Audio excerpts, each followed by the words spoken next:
Okay, we'll call the meeting to order. First of all, welcome to all in chambers as well as those online or on the telephone line. This is the regular meeting of the Council of the Municipality of Swan Valley West, held in the council chambers at 216 Main Street West, Swan River, Manitoba, this 9th day of June 2020 at 7:02 p.m. Present, myself, Deputy Reeve Blosha, Councillors Foster, Gade, Wills, Kushniryk, and Pierrepont. From Finance, we have James Webb. From Administration, Donna Potts. And we have one delegation scheduled for 7:15, Corinna Medwid.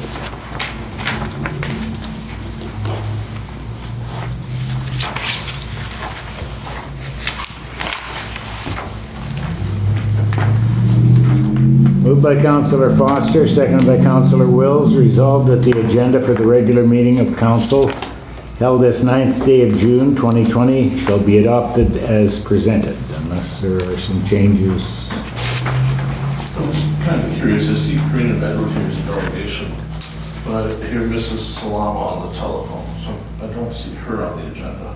Is she? She's just as a participant in the meeting, as a someone in the gallery.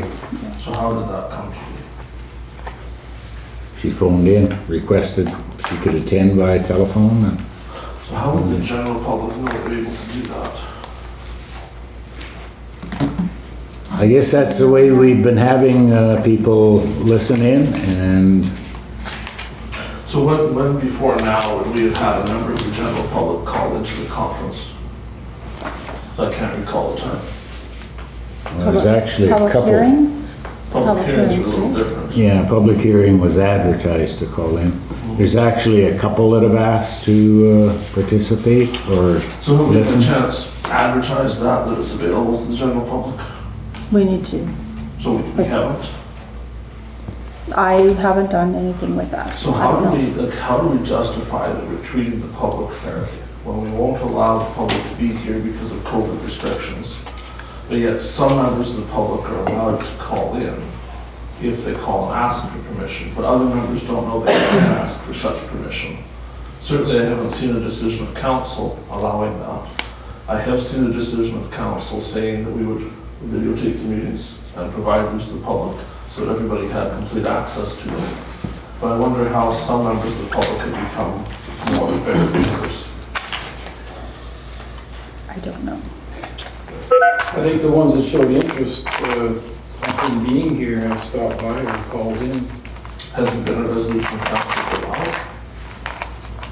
Do you think we would need a resolution to allow someone to listen? I think we would, given what the resolutions we passed banning the public from the meetings for COVID. There's been nothing in those resolutions allows them to call in. Our procedural bylaw doesn't allow members of the public to call in to listen to the meeting. Well, we didn't ban them. You have to make that Well, we clear. said they couldn't come because of the restrictions, right? Okay, but you had suggested that we had banned them from coming. We did not ban them. That was handed down from the province. Should I put an advertisement in? Paper? There's also a lot of first-time rules introduced here in the last few months, Bill. You know, like, everybody's trying their best to make this work. Well, that's We had some people call and show interest that they wanted to listen to the meeting by phone. So it's, in my opinion, it's no different whether they're sitting there or whether they're listening there. I guess the difference I see is that when they're sitting here, any member of the public can do it. Whereas if I went out on the street right now and picked 100 members of the public and asked them if they were able to call into the meeting, I would hear 100 no's. So it's not fair. Do you suppose there'd be 100 in here? Why exactly would that have anything to do with it when we're treating the public equally? Well, because that's what they did. They come in the office and asked to attend. If they would have come in and asked to attend, they could have been on the phone too. Actually, they couldn't have been, because council hasn't passed a resolution allowing it in the procedural bylaw. We did pass a resolution that we would take delegations by telephone. So what should we do? I believe we should follow our rules, because when we make rules, we should follow them. So on one hand, you express your desire to have everyone have every access, and now you are arguing the opposite. Actually, I'm arguing that the public be treated fairly, that all members of the public have the exact same equal opportunity. And they do. No, they don't. If it had been advertised, if there had been some notification to the public they could do this, somehow we have some people aware that this is possible, but others are not aware. We have no decision of council to allow it, which a resolution would do, so we could bring one forward tonight to do that. But at this time, it's not authorized under resolution or by bylaw, and it was not provided fairly to all members of the public. Which resolution, which bylaw? We have a procedures bylaw, we have a resolution that dealt with how we're going to modify things for the COVID crisis. The bylaw says what? The bylaw says that council members can participate by electronic means. Or is that a resolution? That's the bylaw. I would like to see that.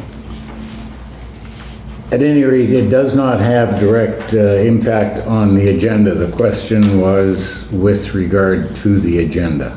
Oh, there's one thing I'd like to add there as well. 9.4 under discussion. I'd like to add graded hours. And then for, under discussion, I have three things. 9.4. Oh, that was Bill's. Yeah, no, I'm just confirming what he wants. Greater hours. Man-hours or the graders themselves, not so much to them. Okay, and James? I call it console technology or computers. Okay, under 9.5. 9.5. And then we have in our package, service plan report from MMP, that'll be 9.6. And then 9.7 is district meeting.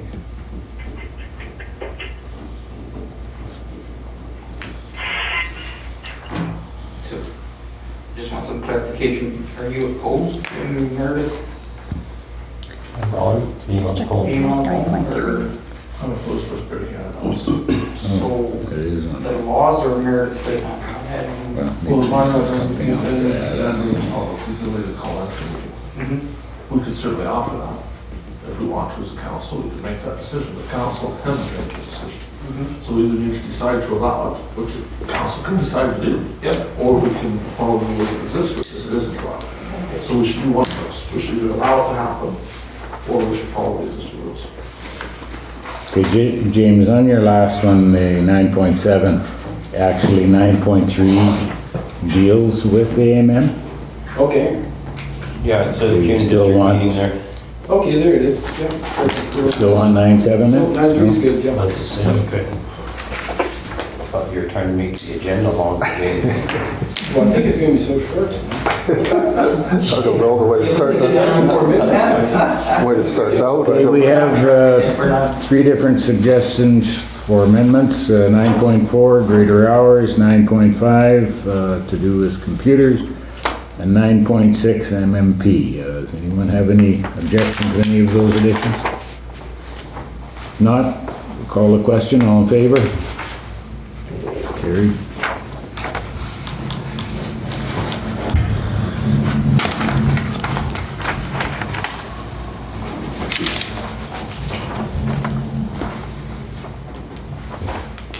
Moved by Councillor Blosha, second by Councillor Pierrepont, resolved that the minutes for the regular meeting of council for the Municipality of Swan Valley West held on the May 26, 2020, will be adopted as received. Are there any errors or omissions?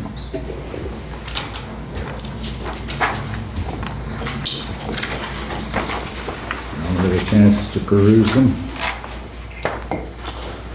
The only thing I don't see, in several of my minutes, we've been having a section that sort of details what was decided in camera and the action that would be taken. I don't see that included in these ones. If there was a resolution passed, there would be a resolution. Right, but several of the meeting minutes have actually had a section that indicates decisions that were made without resolutions. That was something that Ken sent, and there wasn't anything on this one, so. So there have been some like that, it's just. He sent them, yeah, it was something different, new, yeah. Okay, any further questions? If not, all in favor? Carried.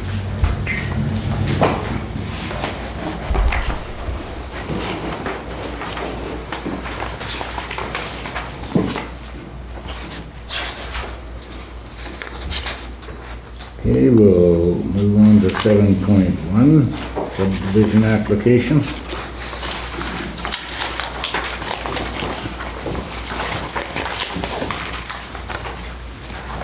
They're all there. 100.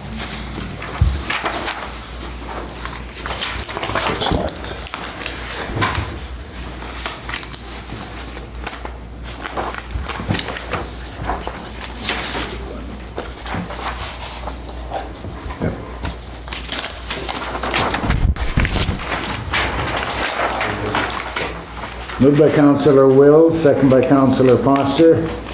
Whereas the owners of part of section southeast 1/4, section 33, 34, 28 WPM have made an application to subdivide their property.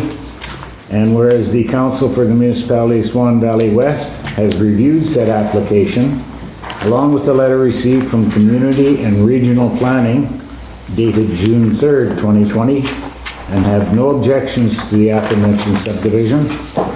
Therefore, be it resolved that we do hereby approve the subdivision of the aforementioned property, provided all conditions and requirements set out in said letter from the Province of Manitoba Community and Regional Planning Branch are met. Any comments or questions on the subdivision?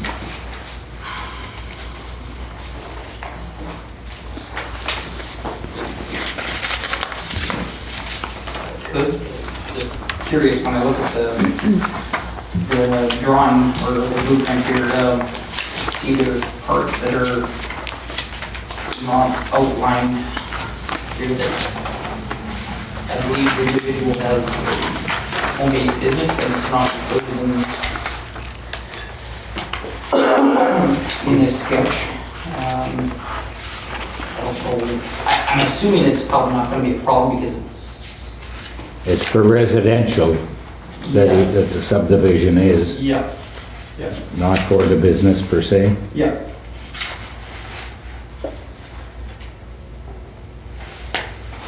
Maybe I'm they're, just maybe, curious about yeah, future considerations. I mean, is it going to continue or yeah. maybe it's a non-issue?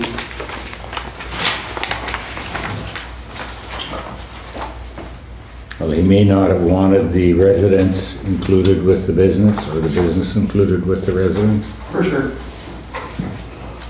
What's the plan for accessing the farmland? It has approaches and different, It's a driveway, yeah. there's it's all- approach, just go past the driveway over the tracks, there's an approach there. There's also approach in the far corner when you turn the corner. You guys can see it. Yeah, you can't see it in there, but I know where, I see where they go in. Yeah, It's across the highway from us. yeah. So I know they don't go through the yard is what I mean. Yeah, as long as they have a way to get to it, so 'Cause that. that's a long driveway too. Yeah. Yeah, Okay, any further questions? If not, all in favor? That is carried.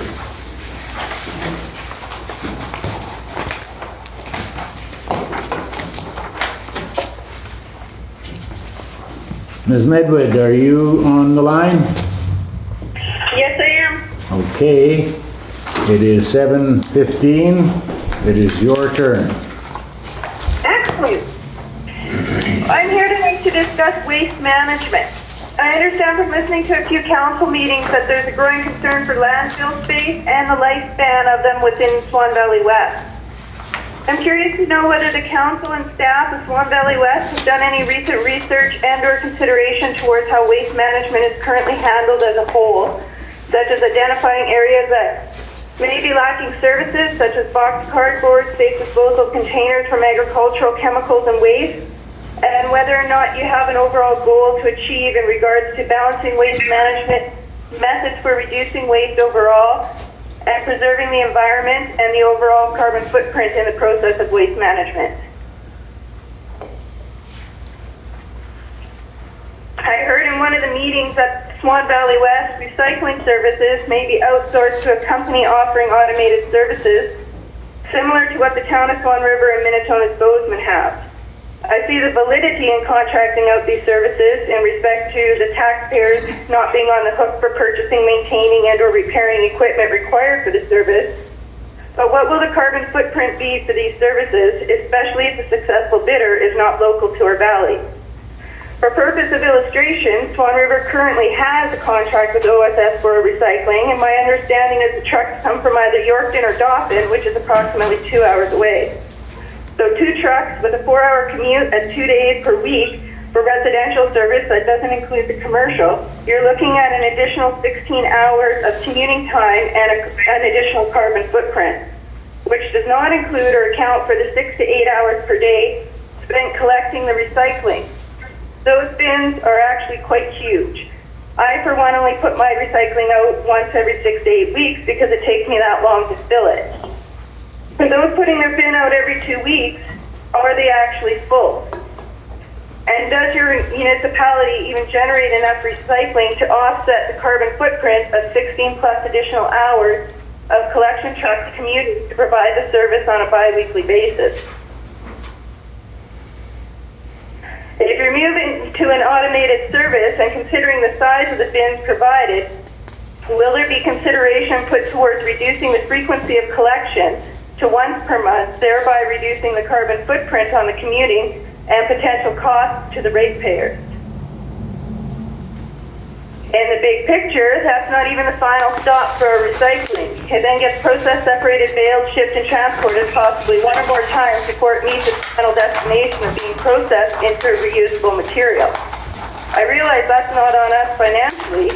However, it does contribute to the overall carbon footprint required to recycle.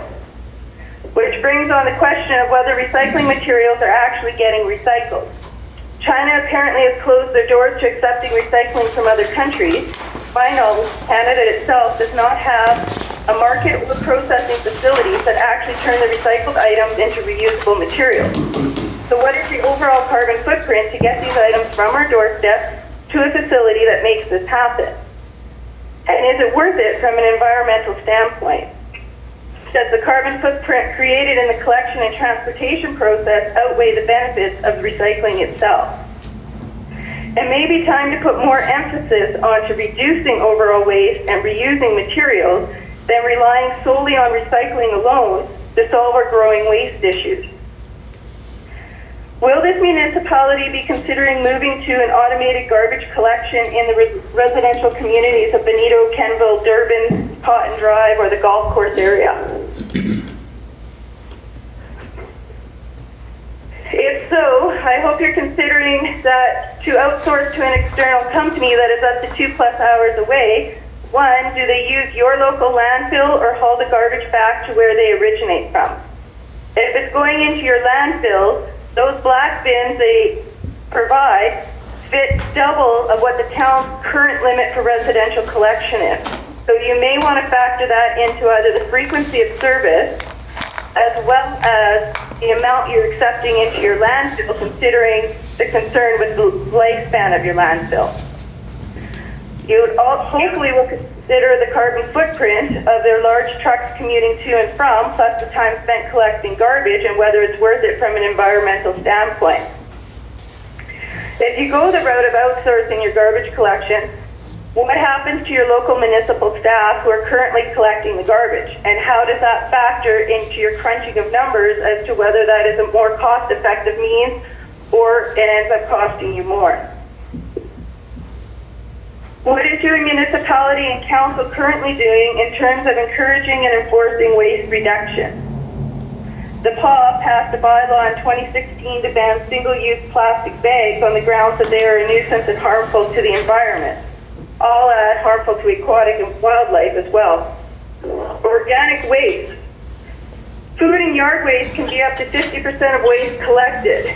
While living in Calgary, The city used to subsidize compost bins for residents, which we could purchase for 20 to 25 bucks, and has since upgraded to mandatory composting via green bins, which contributes to the city's overall green plan by using the compost to maintain parks, green spaces, reducing and eliminating the need and cost for chemical fertilizers and soil. Has this municipality considered implementing a composting program, be it compost bins provided to the residents, and I'm sure Swan Valley West could source a reasonable wholesale price for a bulk purchase that would reduce the cost and rate to the ratepayers, and or designating a section of each landfill for organic waste only. I believe this would require a change in the way waste is currently handled, collected, and received at the landfill. We may even have a local company that could source and repurpose some old food barrels into rolling compost bins, and they can also be repurposed into rain barrels, which could help to reduce the burden on municipal and town water services and resources. Implementing a maximum garbage or waste limit with fees for additional waste. This would work best in conjunction with an active recycling and compost program, and basing the waste maximum on maximum use of recycling and composting programs. Countries like Switzerland have been operating this way for decades. Back in the late 90s, when I was staying with friends in Zurich, they had colored bags that were issued to each household for organic waste, recycling, and garbage. They were fairly see-through, similar to our blue recycling or orange yard waste bags. They were sized based on allowance permitted. Larger bags for recycling and organic waste, smaller bags for garbage. You were only allowed a certain number of bags collected at each pickup, and any extras or misuse of a bag, and you were billed or fined for them. If you have an effective compost and recycling program in place, you would be able to reduce the frequency of garbage collection.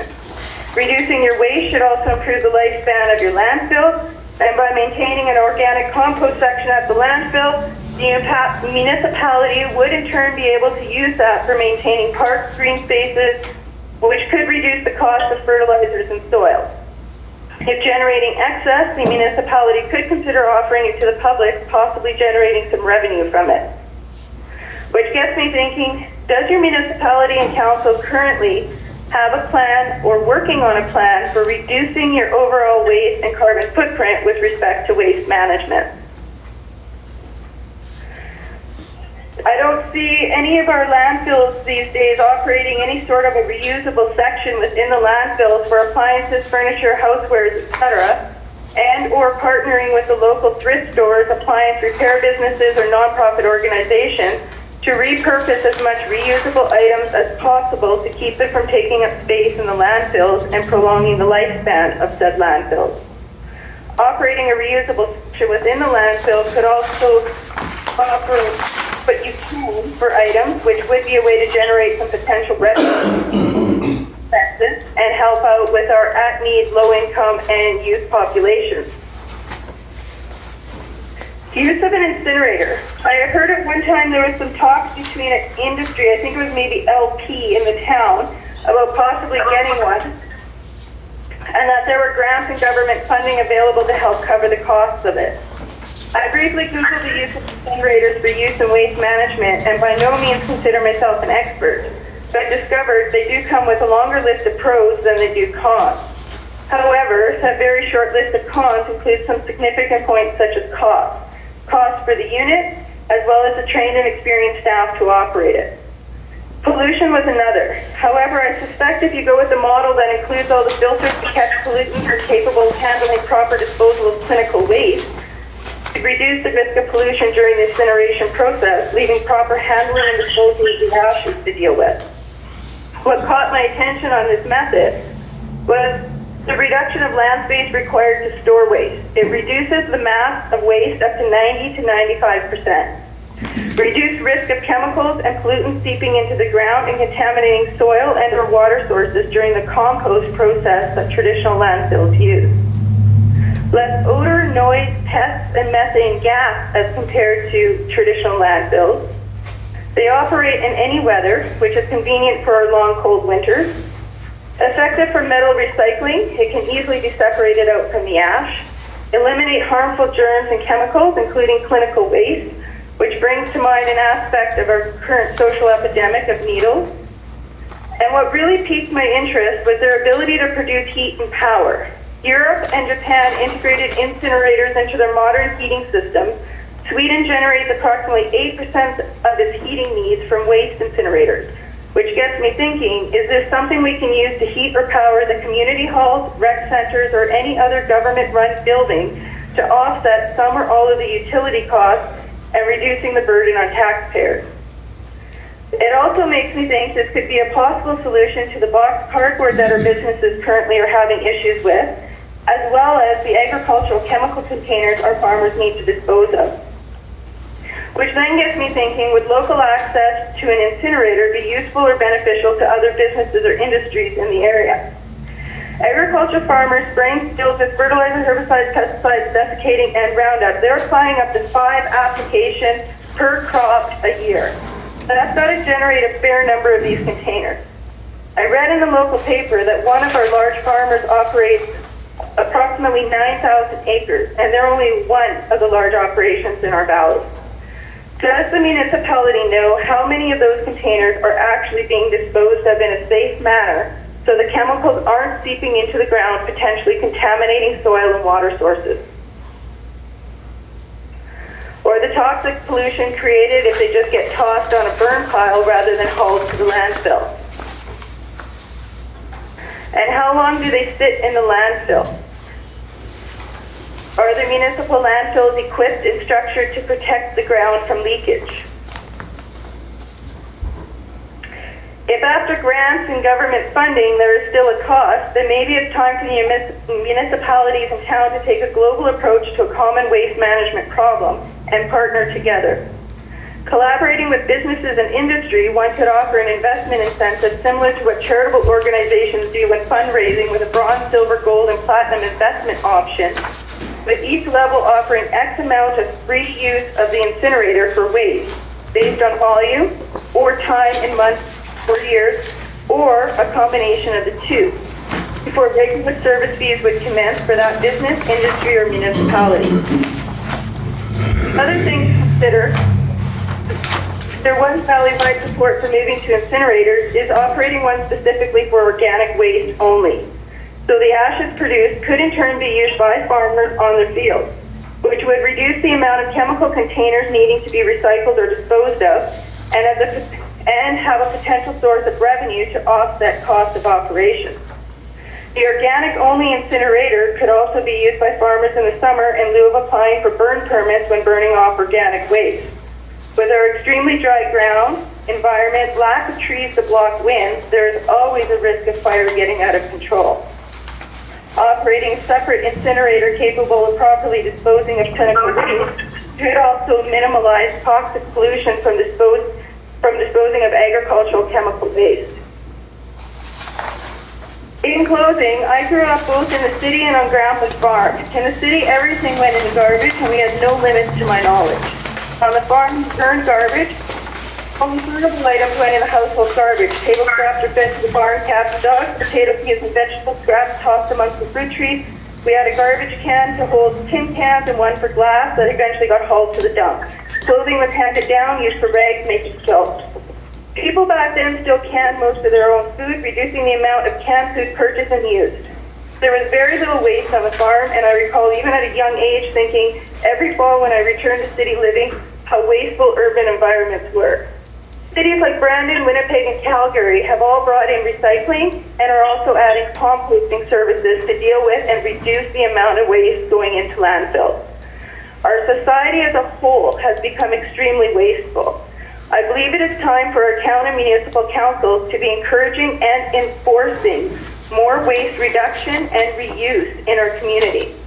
If our waste management services put more emphasis on reduction through composting, banning plastic, things like that, offering access to secondhand, pay what you can, reusable items, and recycling, that should significantly decrease the amount of actual garbage collected and therefore possibly reduce the frequency of service required and prolong the lifespan of our landfills.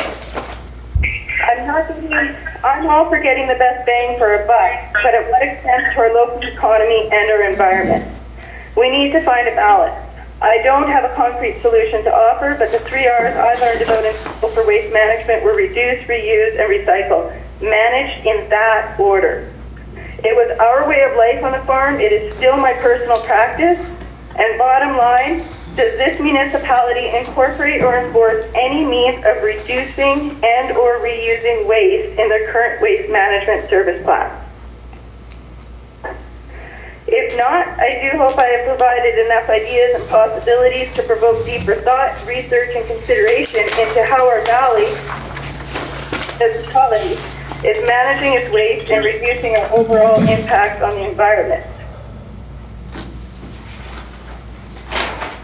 Thank you, Corinna. Any members of council have a question? Quickly. I'd just like to extend my thank you, Ms. Medwid, for the information. It's certainly in-depth and provides a lot of food for thought. As you know, our council is working through some of these issues now, so it's certainly timely that you provided this to us so we can think about it. My curiosity, and certainly I haven't spoken to council about it, but I know we do have a committee for our landfills and our recycling. Right now, it's certainly doesn't have any representation from the public at large, but I was wondering if that would be something you might be interested in, because certainly it would be a good opportunity to further explore some of the ideas if we were able to have you work with those folks and see if together we can come up with a way to implement at least a few of the ideas. I'm all for joining any brainstorming and planning groups. Any other questions? Comments? If not, thank you once again. As was mentioned, lots of ideas, many have been acted upon, including probably one of the more touchy items, and that's the disposal of chemical containers. We've had a program there for the last 20-some years. In fact, Acre was established in the mid-90s and funded the municipalities to the point where they were able to construct containment to specifications of Manitoba environment to prevent any leakage or seepage into water table or waterways. But once again, thank you, and we will now carry on with our regular agenda. Actually, just one more thing. I ahead. would like to ask for an apology from Mr. Galloway for the insult on my intelligence on the public hearing. It wasn't an insult on your intelligence, Ms. Medwid, it was simply a question. Which was an offensive one. Well, it may have been in your mind, in others it was not. So we will move on. Thank you again. Moving to 7.2. On the agenda, Rural Animal Control Officer's Report for May 2020. Moved by Councillor Blosha, second by Councillor Pierrepont. Resolved that the following animal control reports shall be received by the Council for the Municipality of Swan Valley West. That is the Rural Animal Control Officer's Report for the month of May 2020. Be it further resolved that payment for the above services shall be approved as submitted. Any questions or comments on that? Two things. We had asked last time around, we had a rural report that was missing the details. Oh, March. Yes. I found it, but I'll just send it out as an email? Really Okay. interesting. Okay. The second question, we had discussed an enforcement action under the animal bylaw, and I don't see any indication of either report that our officers will start working on that. Because we asked that, this one. I just want to make sure that we didn't lose that request. Has it gone to them so they're aware of it and can start to work?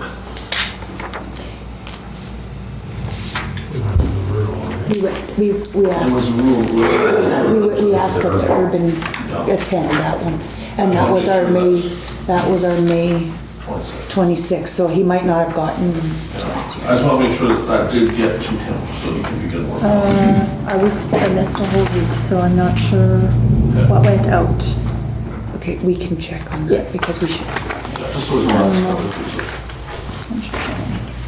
to. I thought it would be on there as well. Anything further? All in favor? That's carried.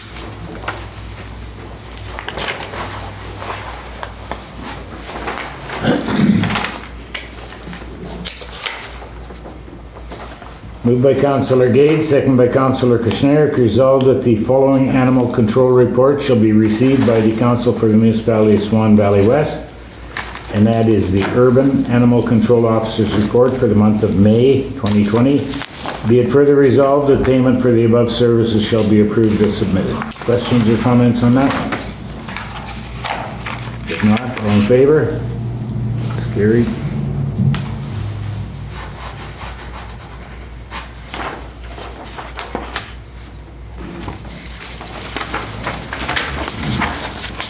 Okay, this we have an amount for, right? Oh, no, I don't know. I didn't see any email back. Yes. Oh, sorry. Oh, that was that one, yes. And you didn't hear back from Mr. Ramsey? Yeah, that's the one I thought it was. No. But we do have an amount for this, right? Yeah, it's in your package. Should be right there. Right. Yeah, there's a letter. 750.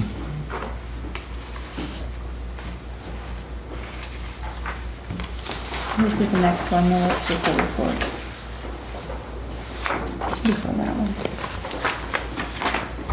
I keep wanting to, gotta share with those guys down. Okay, 7.4 is the, pardon me, Swan River Fire Department report for May 2020. Are there any questions on that?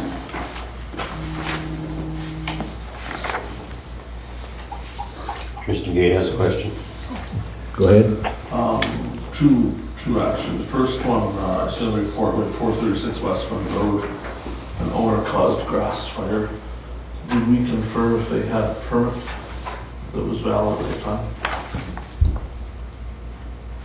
I don't know. I don't Was know there a where- permit issued? We just received this. We didn't So, really look into it. As council, we have a bylaw for fire protection, fire control, and it requires that folks get a burning permit. And the reason we do that, for a bit of background for the people viewing the meeting, it gives us a way to control if there's a burning ban. So essentially, no one can burn material without first obtaining a permit. But calling and getting a permit, we know who will be burning. Our fire department has an idea of where the risk is. And should it become dry like it does and we cancel burning permits, our office staff are able to contact those with permits and tell them they're no longer allowed to burn. The flip side of that is, if you get a permit and the fire gets out of control, as a municipality, we're pleased to come and put the fire out for you. However, if you don't get a permit and a fire gets out of control as a municipality, we're still pleased to put it out, but we're also obliged by the bylaw to send you a bill. And this is multiple times that we've seen a report like this from Swan River where we have a fire that is certainly conspicuous and that the cause was intentional.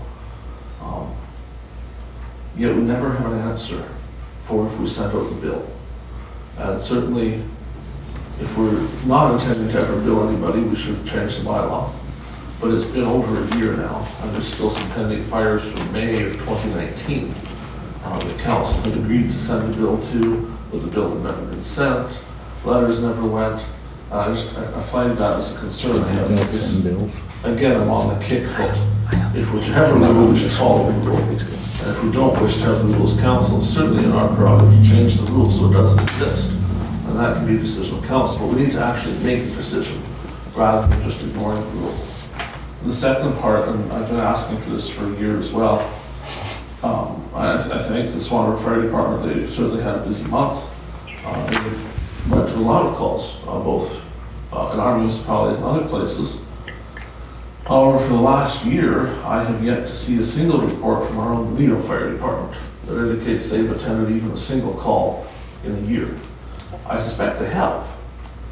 And yet, each time I ask for that reporting to come to the table, I'm sure it will, but for a year now, it does not.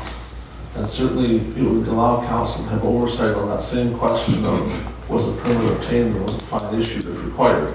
But in our own fire department, we have yet to see a report, and I'd certainly like to see one. And Going forward, I'd like to see it monthly, but I would particularly like to see a report from the time I joined council until current, because that's the timeline that we have not seen one. And all of those fires, again, should be reported to us the same as Swan River does. And if they're actionable under bylaw, action should be taken. I thought we discussed this, that we wanted Swan River Fire Department also to provide, if it was the owner's fault or not. Well, I would argue if it says owner it is, we could certainly follow up on that and clarify. You know, it says cause unknown, I don't think there's anything we can do. Well, it says cause owner, I assume that means they're saying they lit the fire on purpose and it's out of control. But we could follow up. Because that was, I believe, the discussion in the two you're talking about was the same discussion, as it was never clear as to whether it was accidental or intentional. Well, I believe we had three. And one, we were unable to determine the cause. The fire chief couldn't determine in the end what happened. Two of them, the fire chief determined it was intentionally lit.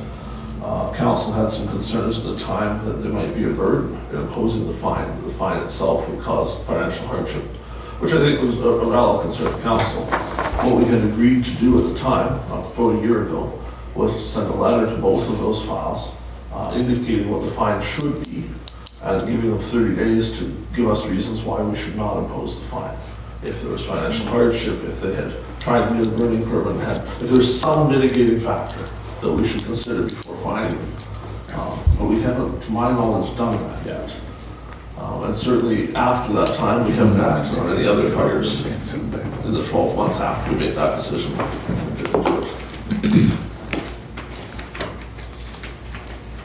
So it was only fines that we imposed then? We have imposed fines in the past. Not in the recent past. Well, It's in the really last year we year and a talked half. Yeah. I don't Yeah. remember the other one, I know the one, and we were supposed to send a letter up there within 30 days But I agree, to answer.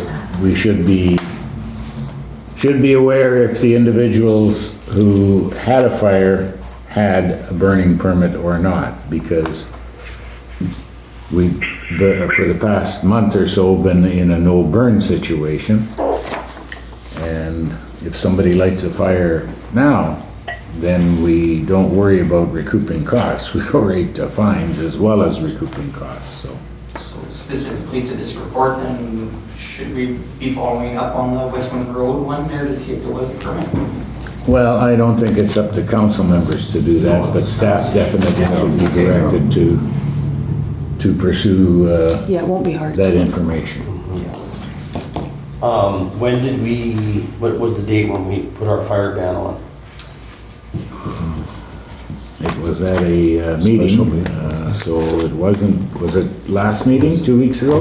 No, it was before that. Special meeting. The first meeting of May? It was one that I attended by phone. So Yeah, I'm it just was looking And at the May. first ones was after this date, Yeah, like May but 3rd. not by much. May 3rd was the date on the grass fire, so at least the fire ban wasn't on. Yeah, no. It, I think it was May 4th. I don't think that's when. Sound right? Well, Or the 6th. or the 12th. It was a special meeting, I think. Was it the special meeting? I don't, It was before our regular council meeting. yeah. I guess we could look back. Third, though. It was after the 3rd. Yeah, the 3rd was a Sunday, so We can definitely, that'd be the Monday or the Wednesday. there would have been a resolution to that We effect, had a so. meeting there, meeting there. This is the first time I saw this report, so.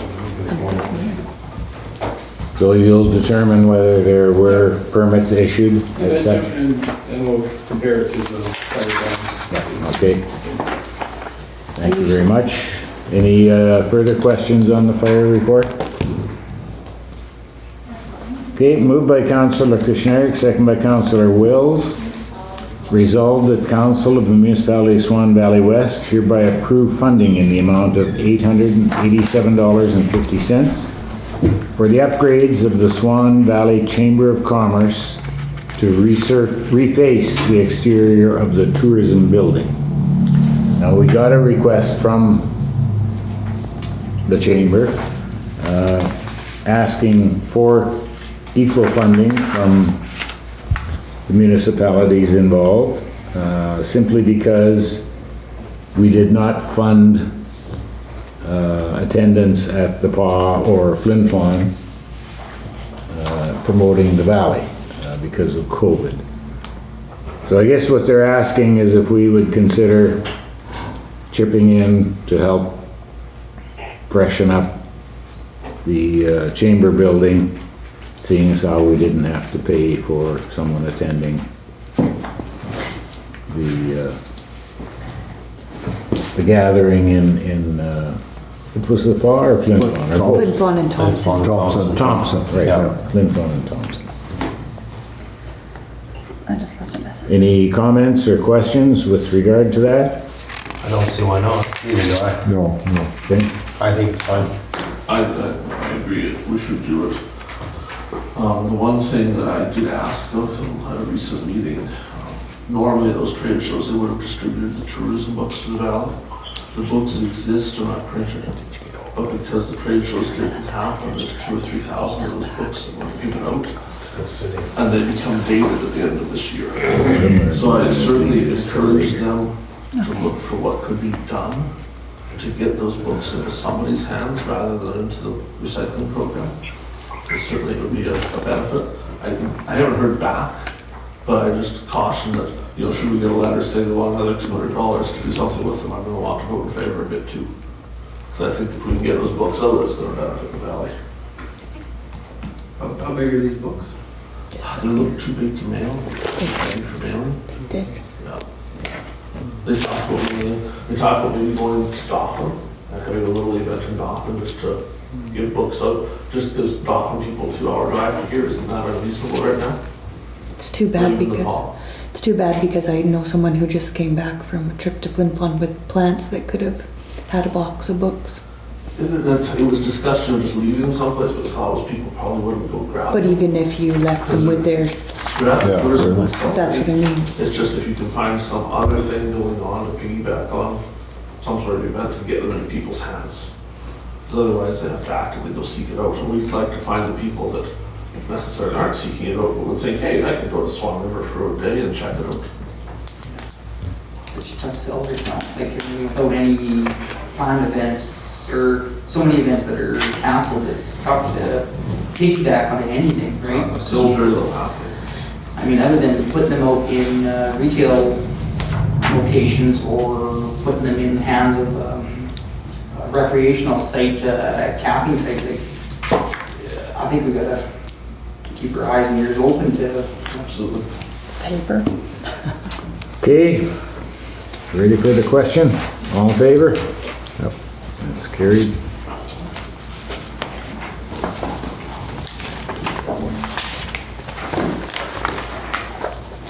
Okay, 7.6, I'm going to leave until later because we have a call out. But I had a call from, or actually a little email from individual at the school board, or school division, wanting the 4 municipalities to all throw in a few $100s to purchase the signs of graduating students so that their parents could post them on their front lawn as a recognition of the individual graduating grade 12. And it was $200 or in that vicinity. And I suggested that I would bring it to council. I was pretty sure council would agree with it, but don't have the exact figure and we have a call out. We actually, I know I already have put in my own money for that. I got the email. Mr. Denson put together a thing asking for each of the municipalities to, each council member to chip in $30 out of pocket. Okay, And, that's what and it was. actually I have. figured it was about $230. It was the or a couple total, $100 the bucks, total for signs was just under the $1,000. I Yeah, believe. 800 and some dollars. Yeah. So it was $30. It was $30 per I- person, and I've already paid mine. I know, I even took it to the LED members, and 2 of them contributed as well, so. Speaking to Mr. Denson, some members of council actually contributed over and above the 30, assuming there'd be a few members who didn't. So So it may well be completely taken care of. The signs are out. Sign- Yeah, no, Yeah, I see them all over town. If, just as long as everybody knew that. Yeah. I thought we had. I guess I got the two Did you things not know? mixed up, So we don't need that. so we don't need a Sent the resolution email for to that. her. That would be sent to one new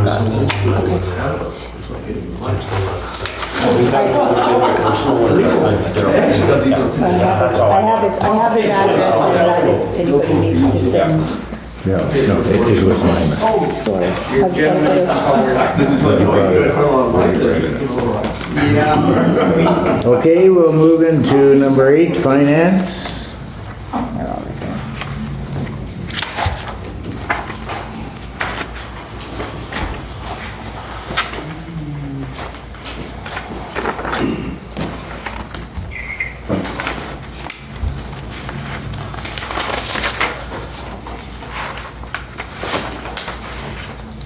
This one on to, where is it?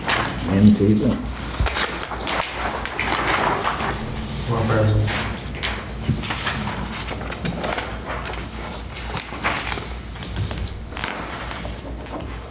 I keep wanting to pass it back to James because I think he's somebody we should sign something in yet. Was that easy recorder?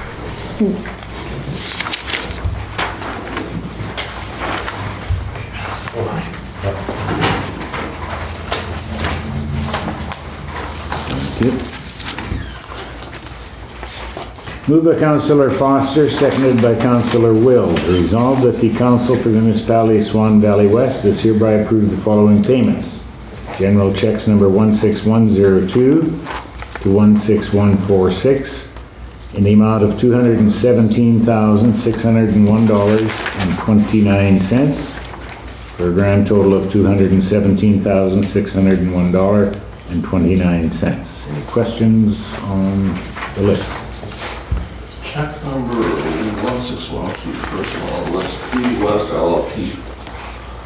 Let's retain the amount of $3,500. I'm curious about that because we never passed a resolution to retain the West LLP. They were the agent for the IT guy You guys, that's doing the investigation. And we they, hired a law firm. no, just through him. He found the individual and it went through him. I think that's how it went, right, James? D.D. West had found the law, or not the law firm, the IT guy. I just want to make sure I have this straight. This relates to the statement we had at the council meeting some time ago that council had experienced a breach in our IT systems where some documents had been read and other documents possibly had been modified. We then instructed the CAO to have a forensic audit done, which I assume is done now then. In the process. And to get the forensic audit done, we asked DD West LLP to find someone, They reached out to him, I believe. and the cost of finding someone was $3,500. That was the upfront deposit that was required.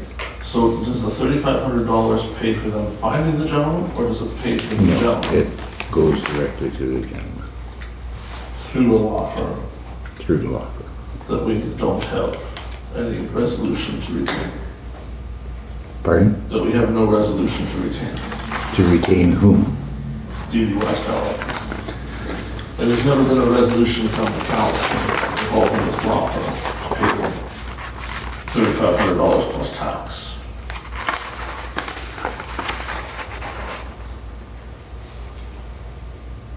We made a resolution to forward that money to an IT firm. Do we have a copy of that resolution? I believe we should have somewhere. I'd like to see it, because I don't recall it, but perhaps my memory is lapsed. I don't recall the exact meeting. What was that? 2 meetings ago? Quite a few, yeah. That's something that, Because I was on the phone too then. I remember a resolution asking the CAO to hire a computer analyst Well, okay, that's the resolution that I'm referring to, which gives him the authority to retain someone, does it not? Not DD West LLP, it doesn't. That's Wasn't not- That's not a retaining. computer analyst. He wasn't retaining DDS. I told you that DD West were acting as an agent, I guess is the only word that I can think of, to contract with an individual or a firm to do the work that we requested. So ultimately, who is the individual firm that's working for council? Our contract is with DD West. Pardon? Our contract is with DD West, right? You contracted with DD West. That's who is doing the work for us in there. So what is DD West's qualifications to be a computer forensic auditor? Because when I checked the website, that's not listed. It lists legal services, it lists lawsuits, it lists a bunch of things. But there's not give any indication that that firm has any expertise. It wasn't the DD West firm that was going to be doing the audit, James. No. They were in contact with a company that has that ability. So who is that company? I do not have the name of that company personally.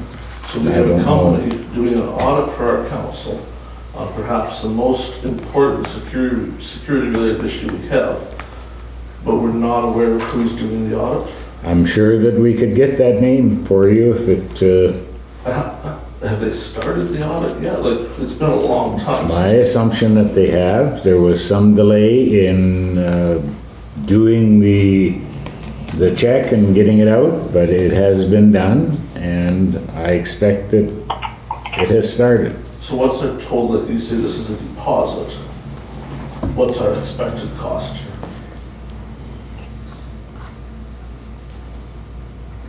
I don't know whether that was ever discussed.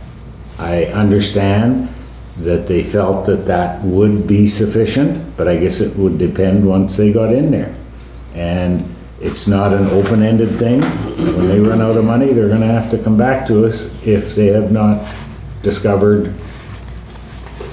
what they are looking for. So why would they have to come back to us for more money if they run out, when nothing came to us for the additional money? What do you mean nothing came to us for Paying the... $3,500 for an audit. So what would stop them from saying, well, it's actually $4,500 or $5,500, and we never approved this. So what would lead them to believe that if we didn't approve the first $3,500, there would be some oversight in us approving any additional money? I'm not saying that there is going to be additional money requested. There was an estimate given, and that's what the estimate was. That's what we mailed them as a retainer, as a payment for work to be done. Now, you probably know better than anyone else in this room that sometimes things are easy, an investigation, other times they're more entailed. And you would probably not know that until you delved into it, right? Well, what I know specifically is that DD West LLP is the personal lawyer for Councillor Foster. He is not a personal lawyer for Councillor Foster. He is actually, if you check the court records. What? Last time we had this discussion, I encouraged all of you to go check the court records. How many of you did? How many times do we have to go down this road? You check the court records. Anybody here actually check to see if I'm right or not? Or did we all just assume Bill's wrong because it's convenient? Who checked? When have you ever paid DD West I've never one paid DD red West, cent? nothing, Mr. never. Foster, are you admitting that council paid your legal bills for your personal Are you lawsuits? I don't- serious? Because I'm just hearing him say in open council, he never paid them 1 cent. Mr. Minish tells me he did pay them for his personal loss. Yeah, well, perhaps So if you Mr. should, Foster is admitting you on should, record that he hasn't paid, that's certainly an issue. Mr. Foster, that would bring you into conflict with this council. Wow. We have rules, folks, and I know I'm maybe on my soapbox again, but we have rules. We have laws at the provincial level, we have our own bylaws, we have ethics, we have morals, and yet for some reason, every time it's convenient to ignore them, we simply turn our head away and pretend we either don't know it exists. We have don't know ignored what happens. nothing. Interrupt me. We have ignored I have the nothing. floor for 15 minutes. I don't go the whole 15 minutes. Well, Keep trying to- you actually didn't ask for the floor I'd for like the 15. floor, Mr. Reeve. Go ahead. Thank you. It appears that we continually ignore the little details. When we had this discussion last time, you all assured me I was completely wrong, that Mr. Foster is not represented by DD West LLP. I said I was certain that he was, that I had gone to the courthouse and asked the question, and you were told the answer. I encouraged council to go to the courthouse and ask the question, or to have the staff go to the courthouse and ask the question, or even simply search the courthouse website, which I did 1 minute before the meeting and found that Mr. Foster is still represented fully by DD West LLP. No one here has actually done any of those things to see if I'm right or wrong. Yet we instantly assume, well, Bill's just making this up, Bill's just telling stories. And then we go and tell all of our friends, well, you can't trust anything Bill says because it's not true. He spins things, he makes things up. You sure do. In this particular case, I've asked you to go and verify the information I provided to council. Not one of you has undertaken to do that. Yet, you come back to this table and tell me how wrong I am. Could you please simply verify the information that is on the public record with Queen's Bench Court, so that next time I bring up this conflict, we can agree that the fact is Mr. Foster is represented by DD West LLP. Furthermore, Maybe we'll phone DD West. and they will say they represent you on the record. Furthermore, Mr. Minish has spoken at length that when he was part of a lawsuit against myself, he used no council money for it. Mr. Foster, minutes ago, just said in a public meeting that he has never paid 1 cent to DD West LLP. Yet, since Mr. Foster began a personal lawsuit that names him personally, this council, which is not represented by DD West LLP, there's no resolution hiring DD West LLP.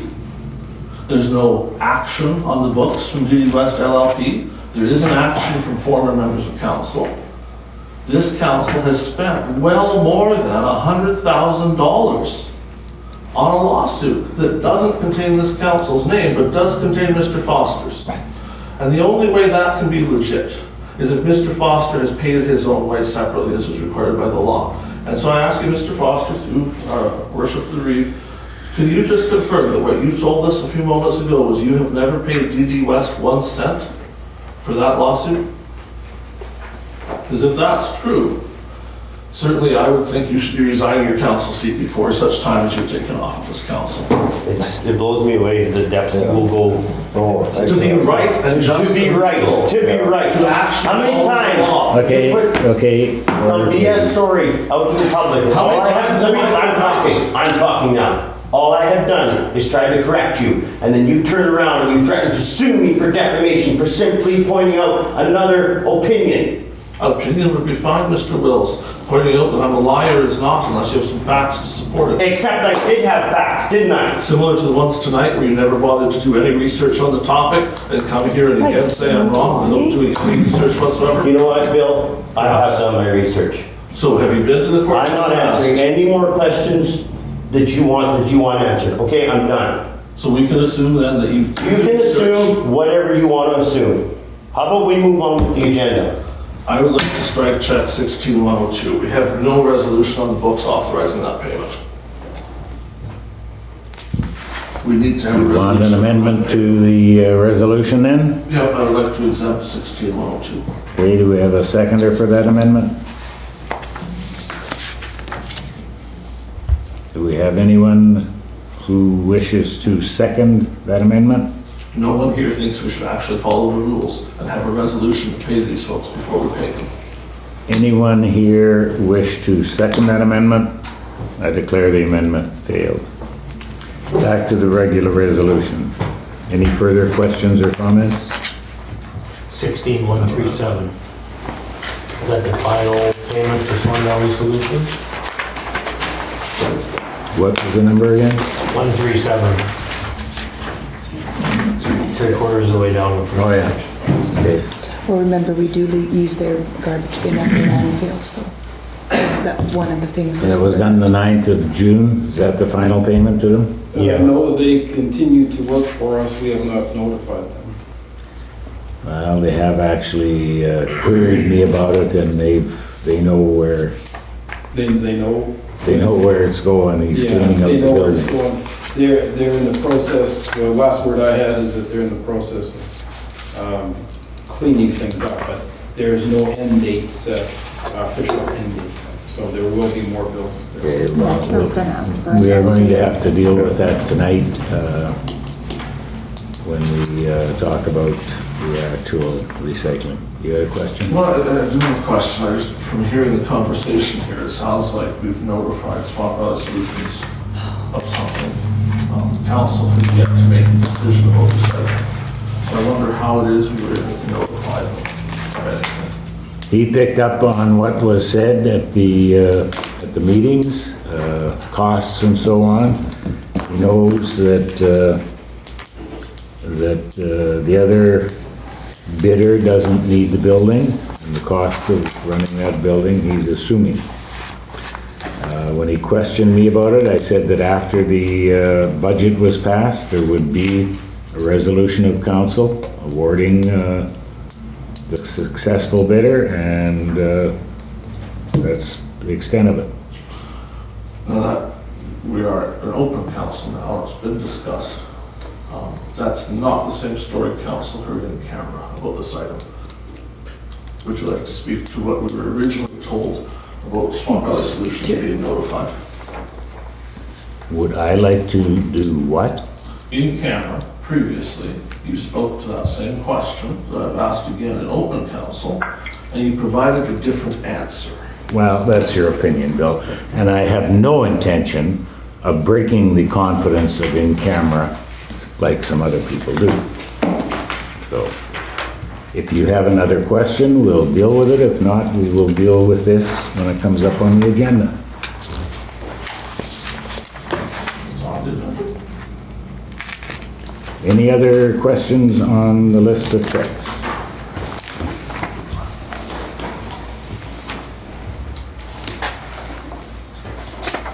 Not? You ready for the question? All in favor? Recorded vote. Pardon? Should have a recorded vote. Yeah.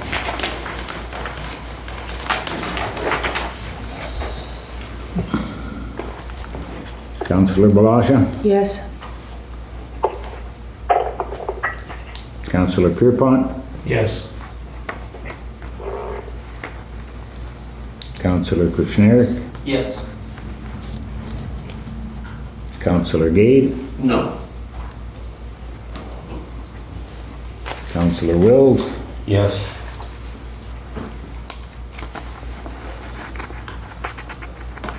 Councillor Foster? Yes. And myself, yes. It's carried 6-1. Sorry, remember that.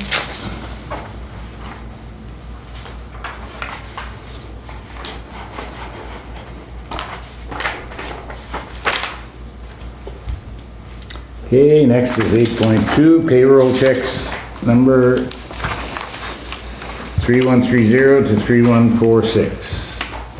Moved by Councillor Pierrepont, second by Councillor Blosha, resolved that the Council for the Municipality of Swan Valley West does hereby approve the following payments. Payroll payments number 3130 to 3146 in the amount of $20,202.47 for a grand total of $20,202.47. Questions or comments there? Not all in favor? Carried.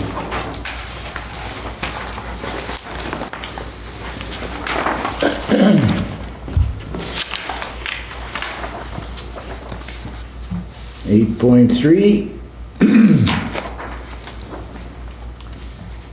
Moved by Councillor Kushniryk, second by Councillor Gade. Resolved that Council for the Municipality of Swan Valley West does hereby approve the following payments: indemnity checks number 3147 to 3156 in the amount of $11,251.50 for a grand total of $11,251.50. Any questions there? I seconded the motion to bring it to the table, not to indicate support of it. We seem to be flip-flopping back and forth between whether or not we provide the actual statements of what occurred. We don't have those tonight. I think it's good of council to look them over. Certainly, many times council has found fit to change Is there not a my copy here on the table? by reviewing it and finding things that they think work good. So it would be appropriate to review them. If we, I certainly haven't had time to do it. I don't think we want to pause the meeting for 20 minutes. I would suggest we table this until the next meeting so they have time to review them. But you can have a look at mine, I just signed it. I think there is, was there not a copy put on the table? There is a copy on the table and I have a second copy available. I think the quick preview of it could be. Pass it around. Let me just look at it. Now, I guess with social distancing, you guys are no longer at the main table, but Do you still have mine? That's my. I don't even see my, don't we also get something to That one sign? you guys have? My one that I just signed? So I have to. There should be a form for everyone to sign too. Yeah, I signed mine I already. signed mine. I signed it tonight. It's in your package. Yeah, it's in your package. It should have been right at the, it should have been right on top of it. Yeah, I have this. Yeah, I'll give it to someone. Okay. You want your own? Yeah. Or back? Then I'll give it back to you. Okay. How to look tomorrow. This is. This you're talking about there? Pardon me? This? No, it looks like this. It should have been in your package. She had it on top of it. James said he has yours. You have all of them there though? Oh, this, doesn't have all of them. He's got all of them here. I don't have the right to sign, I'm returning to you. Yeah, he Glenn, said. Bill and I, like, I don't know. He said he had it. That's what I didn't have it. hand that back over here. Seen that one? Sorry about that. I honestly thought you had it. I honestly think you do. Oh, this is Bill's. Yeah, here. Where was That it? is It was yours. down here. That's not the one he needs to sign, was it? Just my Well, copy you or can sign the it. one to I sign? think, I don't know. There should be an original and a copy. Right. Did you sign one, Bill? No. No. Maybe there's one. Didn't bring a fancy pen. Should be able to wait a couple minutes.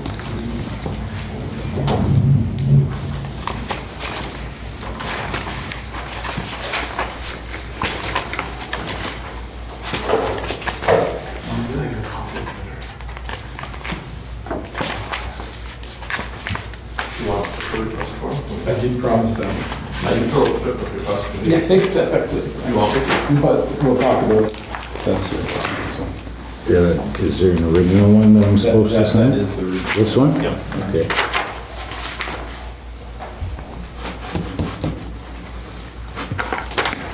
Here it is back. Okay, thank you. Okay, any further questions? I'd just like to mention that I'd like to eventually have a copy of that, because we've certainly in the past, we'll take a copy home. If you don't want one, that's fine, but I think if you do want one, you should be able to have it, so I'd like a copy. I got nothing to hide. No. Okay, nothing further, all in favor? It's carried.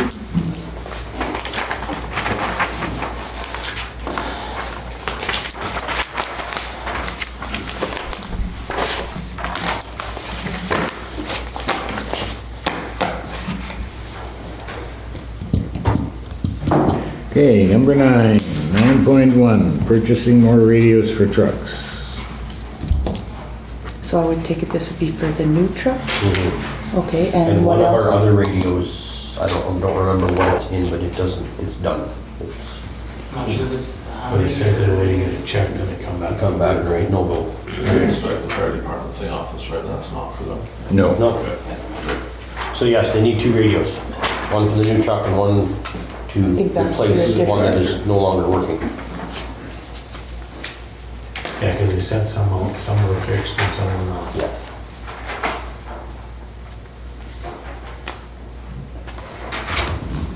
We have already asked for quotes on it.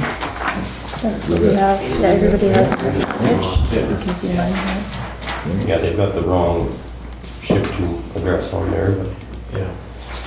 Oh, that's why you see that. Yeah. Why does he think it's a fire department? No, no, it this should is for not. the municipality. Department. Okay, at the bottom. I don't know.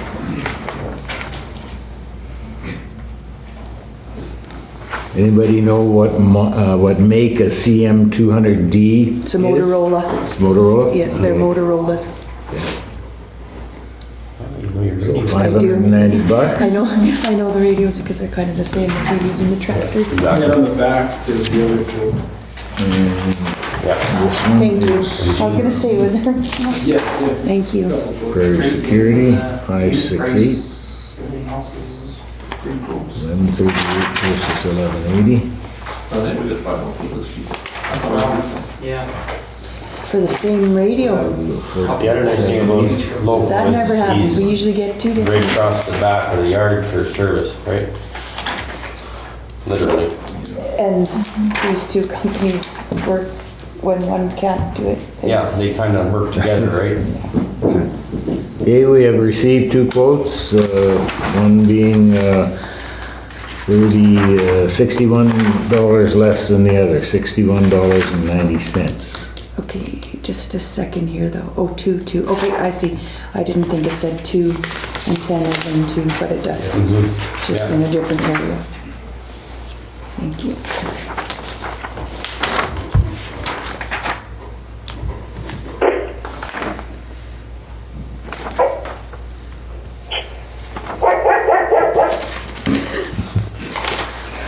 You want me to send animal control? I would like it. Just teasing. I'm sorry, I couldn't help myself. Prepared to go with lowest? Yes.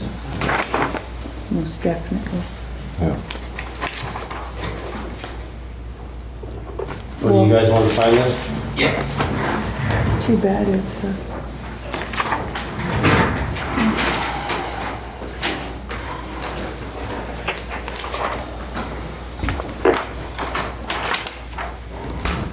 Never seen a quote, well, your quote 568.97 and a half. That's Where do you see that? right to the, well, I can't even say right to the cent, eh, because it's even better than that. See how, yeah.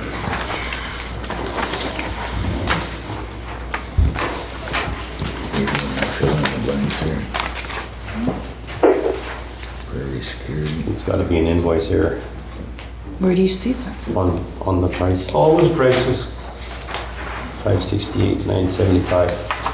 Then 43,765, 43,525. Everything in the rate, Including stacks. Oh, yeah. it's got half a cent on there. I guess that's how your Big program enough for puts the it out tax. there. Yeah, Yeah. it's got to be in the rate itself, eh? Okay, moved by Councillor Wills, second by Councillor Kushniryk, whereas the Municipality of Swan Valley West has received quotes for mobile radios for the tandem truck, whereas the purchase will be through Prairie Securities at a cost of $1,470.04 for the most cost-effective and efficient option. That amount includes taxes, but we should have on here for 2 radios. Tandem and a replacement, I think. For the tandem truck.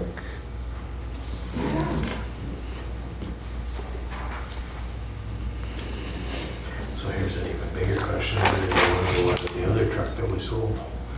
It was one of the ones that had to get sent away. Oh, was it? They didn't send it. If I remember correctly, that radio wasn't working in that truck, got apart. Question, that why may- one for the new truck, where'd the old one go? That may even be the one that came back not working, Yeah. you know? We're making a swamp. Yeah, well, as long as they took it out of there, it was, But no, it did come up I'm there, sure it came out. yeah. There was about 3 or 4 radios got fixed. yeah, they sent some away and that report Mhm. was prepared. Okay, we have added to this resolution, so I will reread it. Whereas the Municipality of Swan Valley West has received quotes for mobile radios for the tandem truck and a replacement, complete with antennas, And whereas the purchase will be through Prairie Security at a cost of $1,470.04 for the most cost-effective and efficient option. Price includes taxes. All in favor? Question. Yeah. I just would like the staff, when we do this, to ensure those radios are programmed in accordance with the license we hold. Because it has specific terms and conditions for what we can legally put in the radios. That would be good if we get that. You want that included on here? No, just direction. Oh, I'm sure that they will be. Otherwise, you can't communicate with the other radios, right? I've just heard rumblings from staff that some of our radios have excessive options that aren't specified in the license. So it would be good if we stuck to just what was in the license. Perhaps those staff members should have a responsibility to report that to our CAO so that it can be corrected. Well, I'm sure in time, because we're going to do the audit of the system at some point, we'll uncover it and fix it, but we will have two less to fix if we make sure these ones are done right in the first place. Okay, call the question again, all in favor? That is carried.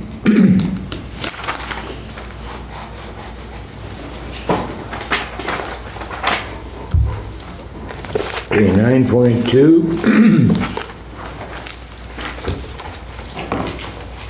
Mountain was to, no, June 22nd, yes. Yes. Mountain was their turn to hold a meeting, however, they expressed concerns, I guess, to the mayor of the town. So the town decided to swap dates with them. So the meeting will now be held, or sponsored by the town. The 22nd of June is what they're putting out there, at 7:30 p.m. So that's Zoom. I'm thinking they I might guess so, have I to assumed that they because- might go to the hall or whatever, But they still would only Veterans be Hall, allowed so but- many. 25,000, so yeah, it won't be big enough. So they would let us know if it was Zoom or if it was, I would assume so. okay. If it is, you can Yeah, always yeah. join Yeah, to yeah, listen sure. No. that night. I will not be able to attend, but that does not mean that it should not go ahead, by any stretch of the imagination. It's gonna be hard to have supper over Zoom. Well, you could have some, You could view Zoom it. everyone else eating. I guess so, eh? So that is there for your information. I guess you I- can communicate with, I'll let them know that how many is interested, approximately. you'll let us know though, like what the platform is gonna be? and Yeah, then- I'll just forward it once they get it all figured out. Like so far it looks okay for me, but Yeah. Me too so far. Yeah, I could change to 3:30 in the afternoon though. yeah, mine continues too. Okay. okay, we move on to 9.3, AMM process for June district meeting via Zoom, 10 to 12 noon. That's on June 16th. June 16th, yeah. I know. That's what I was. I didn't have that, That's yeah. what I was looking for Yeah. on my 9.7. Oh, So good. that's on this June 16th, and it's 10 to... 10 Week today. 10 to 12, and we have to register by the 11th, June 11th, that's 2 days, so if we can get a list of people that are interested, we'll put that together. Yeah, and I will be able to attend, how about you? No, I'm at work. That's a kid day now too. Kids are there. Anybody else? I had intended to go, but I couldn't fix now with the coming back for grad. This is a tough time. Well, maybe somebody who attended will bring some notes back. Mr. Galloway said he was. Yeah. Yeah. I will be doing it. Anyone else? No, I probably won't be able to make that one. I can't really answer it. Well, if you can determine by the Yeah. 11th, then It's a contact call-in one, yeah. James, that's 2 days from now, so. Okay, 9.4, greater hours. How come I have 9.4? Go ahead. So I had some questions for the graders exactly. I know when we met last meeting, it was discussed for a while. And then certainly following the meeting, there was ongoing discussion.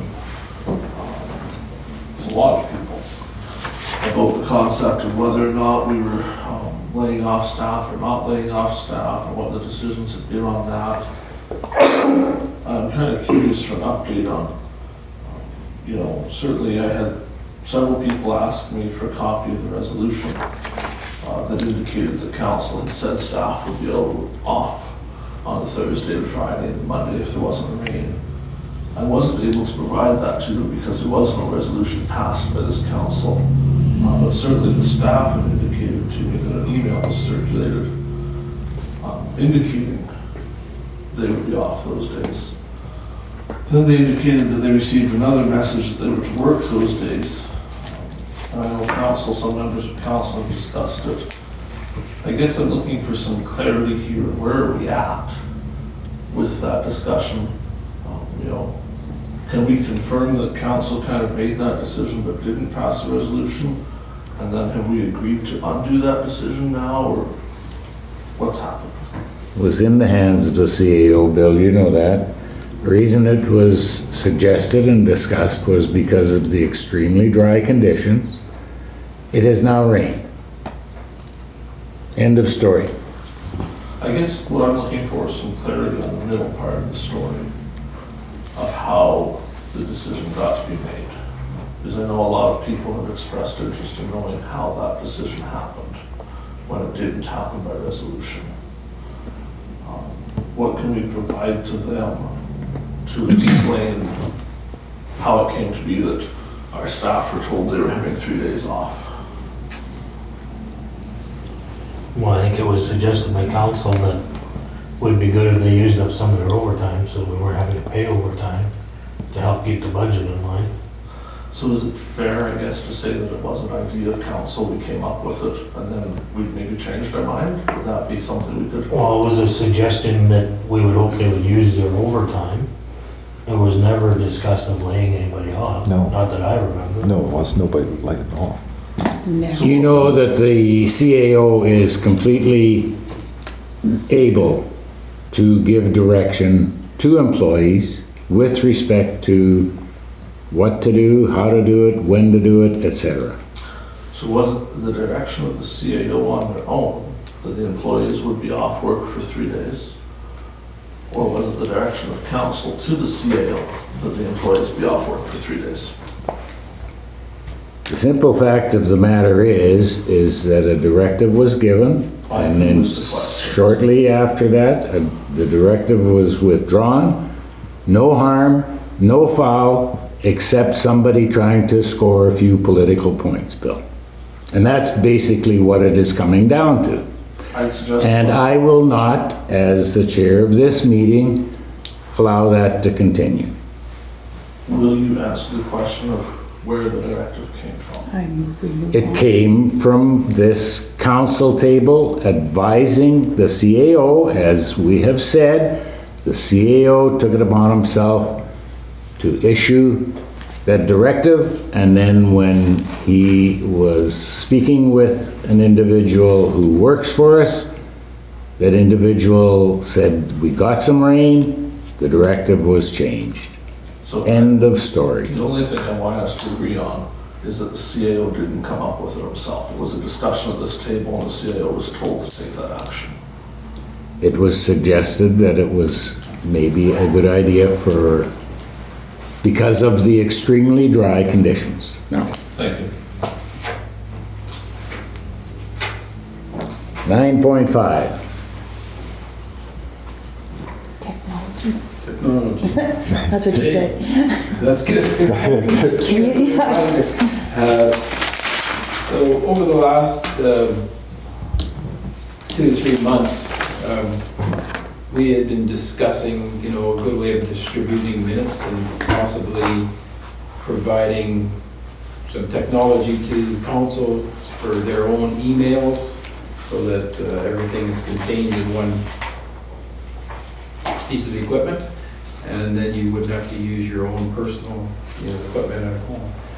And not too much work has been done on it, but I just wanted to bring it to the table tonight.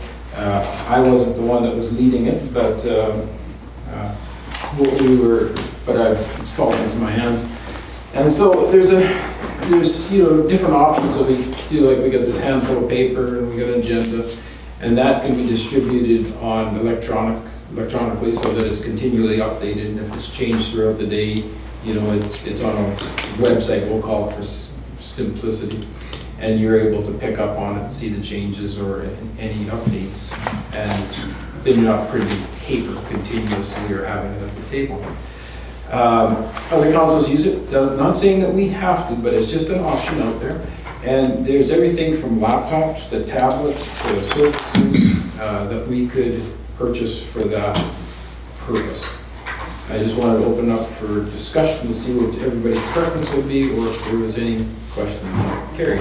Well, if I had to choose a laptop, I find more user-friendly than the tablet, but that's just me. It's what I've gotten used to. So that's just me, that's my input. It's way bulkier. Oh my, they're so slim now. I carry it in my backpack. I have a laptop at home. I have a desktop. That's how I've been checking my municipal email. I mean, that works, but I would like to go the other way. If it come down to it, I'd rather have a tablet that's going to sit there and go ding when I have a message from you.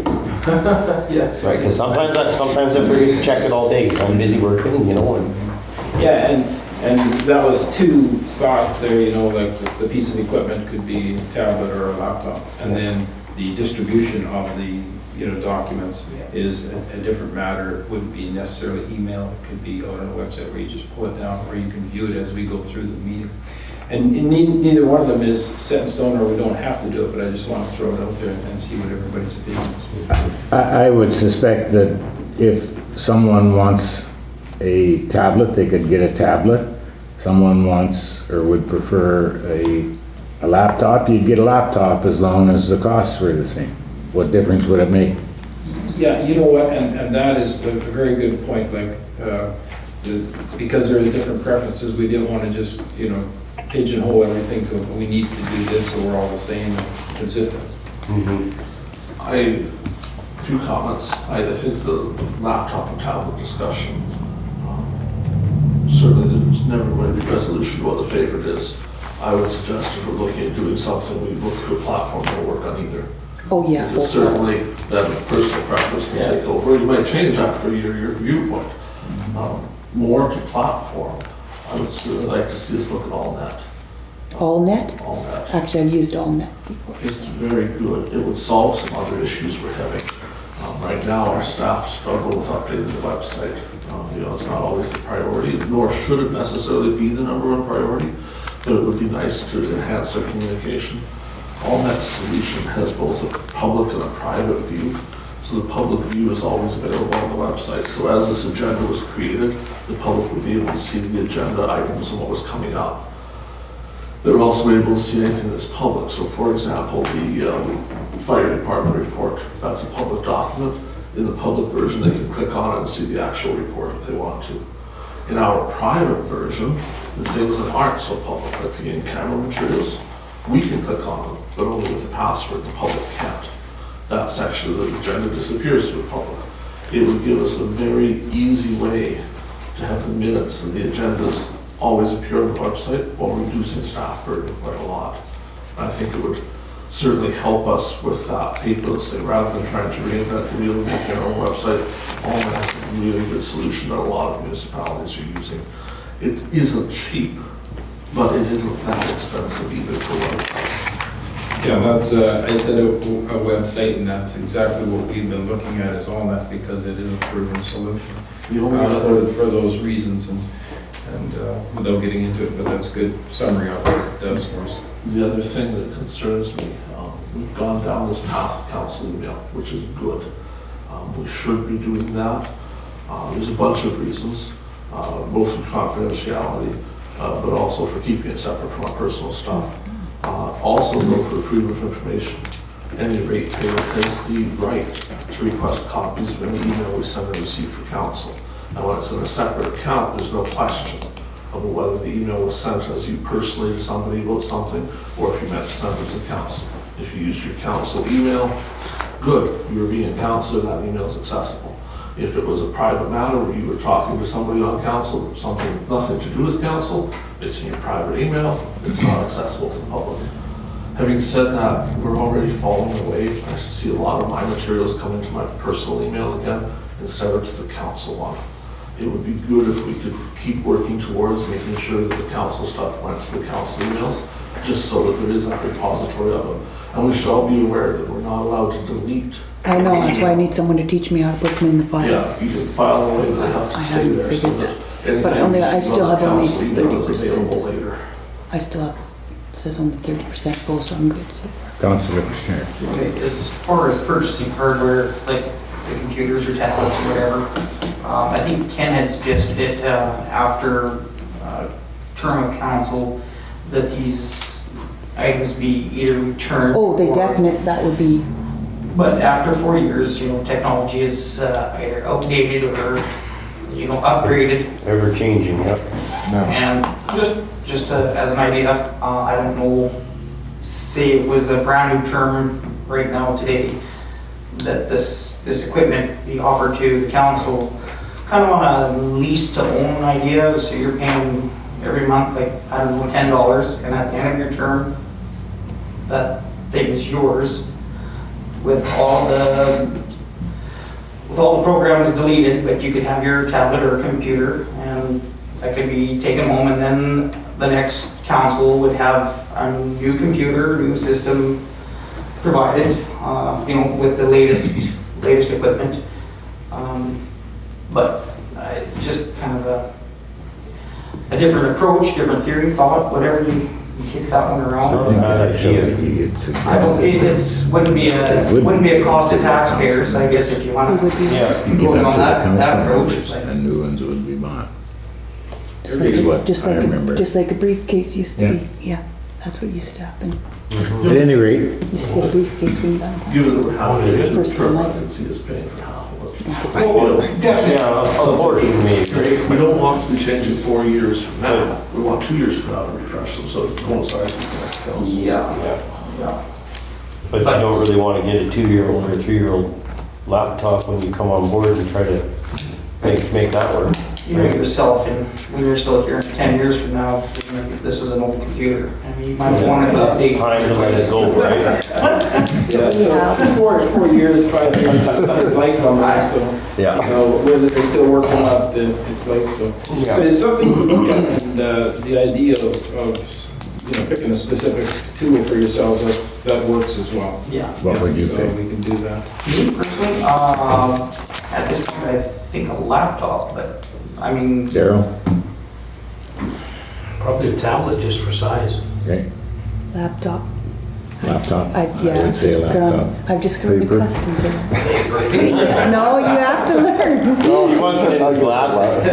Fires up right bring my there. big All pen. in. What do you? Laptop, but- Laptop, Tablet. tablet. And probably the laptop. So we've got 2 tablets? It's what you get used to. Five- And it's five exactly, and I'm really not used to either I one, so totally whatever. understand. I know some people that, but At any rate, have you been able to secure some pricing or not? Yeah, I haven't See if you got a message. dug real deep on Right. pricing because of, I'm just thinking. getting of specific on it. now. But we can, Well, now you know, The next it's step we can do. five laptops, two All right, tablets. go laptop too, it really doesn't matter. Oh, don't leave me alone. yeah. And so a Just make tablet, it easier for, we can go like with Android, or we can go with Apple, or, I think if you've ever had an Apple phone, you'd want an Apple type of phone. Mhm. I've had both, and I don't mind either one of them. There's things I like and dislike about them. Yeah, so that would be the next decision that you'd have to make and let me know what your preference would be. I've never had a tablet survive in my house without a cracked screen. So Yeah, but that's the type of thing that we're looking at doing. It might take a while to implement, but we can work through that. I would think we need more than 7, though. We should at least have one for that chair, especially if finance will join us, finance should have one too. There should be a 9 at least. When we replace the office computers, I would like to go to a laptop, and then that would be available to Multitask. But multitask, yeah. We have one laptop. Yeah, we have one. We have the folder that sits in the back, so we do have one extra, so that's good. Okay, well, we'll work towards that, Doug. okay, Make it easy. Sounds good. 9.6 MMP.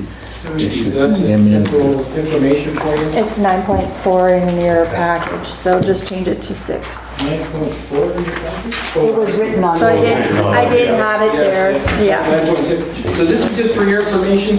They were set to come in May, but with everything slowed down, we were switching it to June. It could be going into July. But this, they wanted the council to have this just to give an idea of what their work will be, what they ask for, and we'll be working through with them to get them the information as it is requested. So just a standard audit done with lots of people. Is this something that needs to be done so we can get to the point where we start seeing those reports monthly of where we're at money-wise? No, actually, I was, those reports, those monthly reports, I was waiting for 2019 to be finished, and then we got consumed by budgets. And so we haven't seen the report for a while, but those will be caught up here in June, and we'll start seeing those. That is definitely part of the process in the next 2 to 3 weeks. Okay, nothing under unfinished or future. So we'll go to 12 committee reports. Councillor Gade, anything? I attended the Galloway and I know Councillor Pierrepont wasn't able to make it. Do you want me to kind of speak about what was talked about? Yeah, go ahead. That's fine too. So it was, we actually had Galloway become quite active in the last few months. So they had a gentleman up from Winnipeg who is creating a new tourism website that should be launched here by the end of this week if it's not already working. And it focuses substantially on local tourism, the Docklands, the Paw, places that the thought was with the COVID crisis, people may well come here. So there's a lot of information on that, which is good. There was some discussion of making it very complex and expensive, and I think the group has kind of shied away from that. They've gone to a more economical solution, which is a good thing, I believe. And they are continuing to work on that problem I spoke about earlier with tourism books, trying to get those to be something other than recyclable, because it would certainly be useful. And they're looking at some grant applications. There probably isn't a lot for them for the next little while, but they're certainly doing quite well with some planning for the future. They have a young gentleman who's actually doing some video work for them as well, and it looks like those videos will likely be featured as pre-roll on YouTube. So we'll see some people in the area to learn more about the valley that way. So I know last meeting we approved $1,500 for them. It certainly looks like it's going to be money well spent. That's all I really have. Okay, thank you. Councillor Wills? Yeah, a few things here. I was on the phone there with the Manitoba infrastructure talking about Highway 275. I attended a budget meeting on the 2nd of June. We met out on Highway 275 the morning of June 4th to have a look at the drainage issues there. And we also had a transportation meeting the same afternoon. And following later that evening, a special meeting. And I think that's all for me. Okay, thank you. Councillor Foster? Yeah, I had that budget meeting on the 2nd, and the special meeting on the 4th, yeah, that's all I had. Okay, Councillor Kushniryk? Yeah, the infrastructure meetings, we had that transportation, special meeting and the budget meeting, attended those ones. Okay, thank you. Councillor Blosha? Had the conference call on the 28th as well. Public hearing on the 2nd, transportation on the 4th, along with a special meeting after. I had to sign some checks at the Health Foundation, which worked out well. I was able to do it on the 4th as well. Too fast for me. That's okay. Public hearing, transportation, special meeting, conference call with infrastructure. Councillor Pierrepont? Seeing how everybody spoke, I'm gonna get it right this time. Budget meeting, transportation meeting, I was at that special meeting. I was on the phone with the infrastructure meeting. We met on the highway looking at drainage for that 279, 75, sorry, yes. Went too far. Went too far. Yeah. And the public hearing. Okay, thank you. I will elaborate a bit on the meeting with respect to PR 275 at the end. But we had a transit special meeting, public hearing, budget meeting, as well as Swan Valley Business Consortium meeting. And one thing I want to ask council members prior to finishing is 6 months or maybe a year ago now, between 6 months and a year ago, we had an incident where one of our animal control officers delivered an animal in a cage that was deemed to be too small by the Protection League. So I had suggested that I would kind of keep my eye open for some coming up on Valley Biz. 2 have come up. I'm not sure whether they've been sold. I didn't want to buy them without running it by you guys. One is a medium and one is a large. And the dimensions of the medium is 28 high, 24 wide, 36 deep. The large is 33 inches high, 30 wide, and 48 inches long or deep.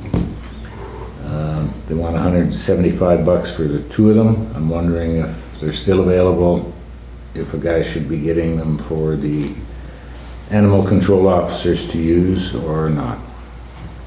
I think that would be a good idea. I think so too. I don't know. Yes. I thought we'd already done that, but. We have one and it's a smaller one, I think. Yeah. These are plastic, metal. No, these are metal, I think. These are metal, they both have mats for them. One has a metal floor as well as a mat. So like, they're good cages, they aren't crappy cages. I don't know what new ones would be worth, but see how much of a OBO they would take or whatever. But, so I should go for them then? Yeah. Get them? I Okay. think so. We always say If that we we have need something them. bigger, we can't put a big animal in a I don't know if cage, we so- necessarily need that medium one. They don't seem to. You can put little dogs in the big one You can too. put little dogs in the But if big you one, have but you both, need an yeah. army to lift the larger one too, Yeah. right? It's pretty large. 33 by 30 by 48, that's 4 feet long. So that's for a big animal. Yeah. Approximately a week to 10 days prior to May 29th, I got a call from our MLA, Rick Wochuk, advising that some members of MI wanted to talk to a few members of council about 275. He's been after them, I guess, for years to do something. And MI have shown interest in doing something in as much as they have surveyed and resurveyed that road. So he asked me to get together a few of our councillors as well as Derek Poole from the town, because the current drainage is alongside the town, or in the town actually itself. But Mark Allard, who is the acting executive director, was on the phone, and Curtis Yestrishin, who is an engineer and acting director of regional operations. So we met by phone on the 29th. Matt, Deputy Reeve, Blosha, Councillor Kushniryk, as well as Pierrepont and myself, and spoke at length. And the Highways Department would like to see a drainage issue resolved by going north through the road and through a former natural run. The issue is that sometime 50 years ago or thereabouts, when Highways did work on that road, they closed off that run. In other words, they closed the pipes or the bridge, they took out the bridge or whatever was there. No one is quite sure what was there, but it no longer exists. So we spoke about approaching them, and I know that previous council, about 5-6 years ago, had broached the subject, and the landowner had in fact called me for what I thought he should be doing or how he should be responding. But it would be a can of worms to open up because it's two different landowners. The way the creek meanders is about a mile to a mile and a half across good agricultural land. It's been farmed through for the last 40 to 50 years, so there is no longer a waterway per se. You would have to actually mechanically clean it or shape it, form it. So the members of council went out and looked at both ways, and in speaking with Derek, we are here to suggest, to advise that the quickest, cheapest, and most logical method to get rid of that water at the old Hadikan plant there would be to improve the drain, because it has never been, it's never had any maintenance on, as far as I know, in the last number of years, because trees are growing from the bottom of it 20, 30 feet high. There are screens, if you will, although they're big diameter screens, on one of the pipes on both ends of it. It's full of debris. Debris is in the cross culverts right at the highway going to the southeast. So no work of any significance has been done on it. We feel that if it were cleaned out and rocked in critical places, that would be the best way to do it. So I guess what I'm asking for is council's blessing to contact Mr. Yashchishan, who put himself up as the contact person, and then he will communicate with Mr. Allard to see if we can get this thing going, because Mr. Wojcik really wants to see it go ahead. Tons of people who live west of town and use 275. It is a safety hazard the way it is now. So we'll open it up for discussion, but this is what we're recommending, that we go ahead and try to improve the run. Go ahead. So I can provide two pieces of knowledge. One is that it was pipes, not a bridge, and they're physically still there. Just the ends of them were closed off, but they were located. They're still in that way, because we walked in the ditch, we couldn't find them. It needs a metal detector and a shovel. But with the metal detector and a shovel, you can find pipe.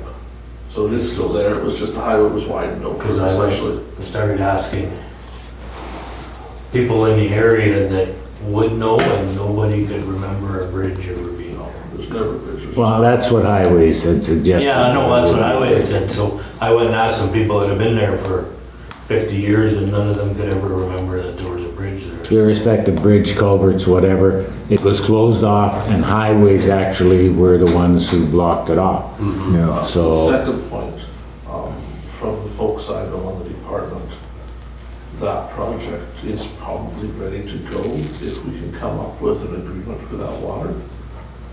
Yes. So That's what our call was So about. that was, their argument is it needs to go north when it's just not feasible to go north. So what I would suggest is that we certainly indicate that we wish to move forward solving the water problem. And if it's our money, it's our idea.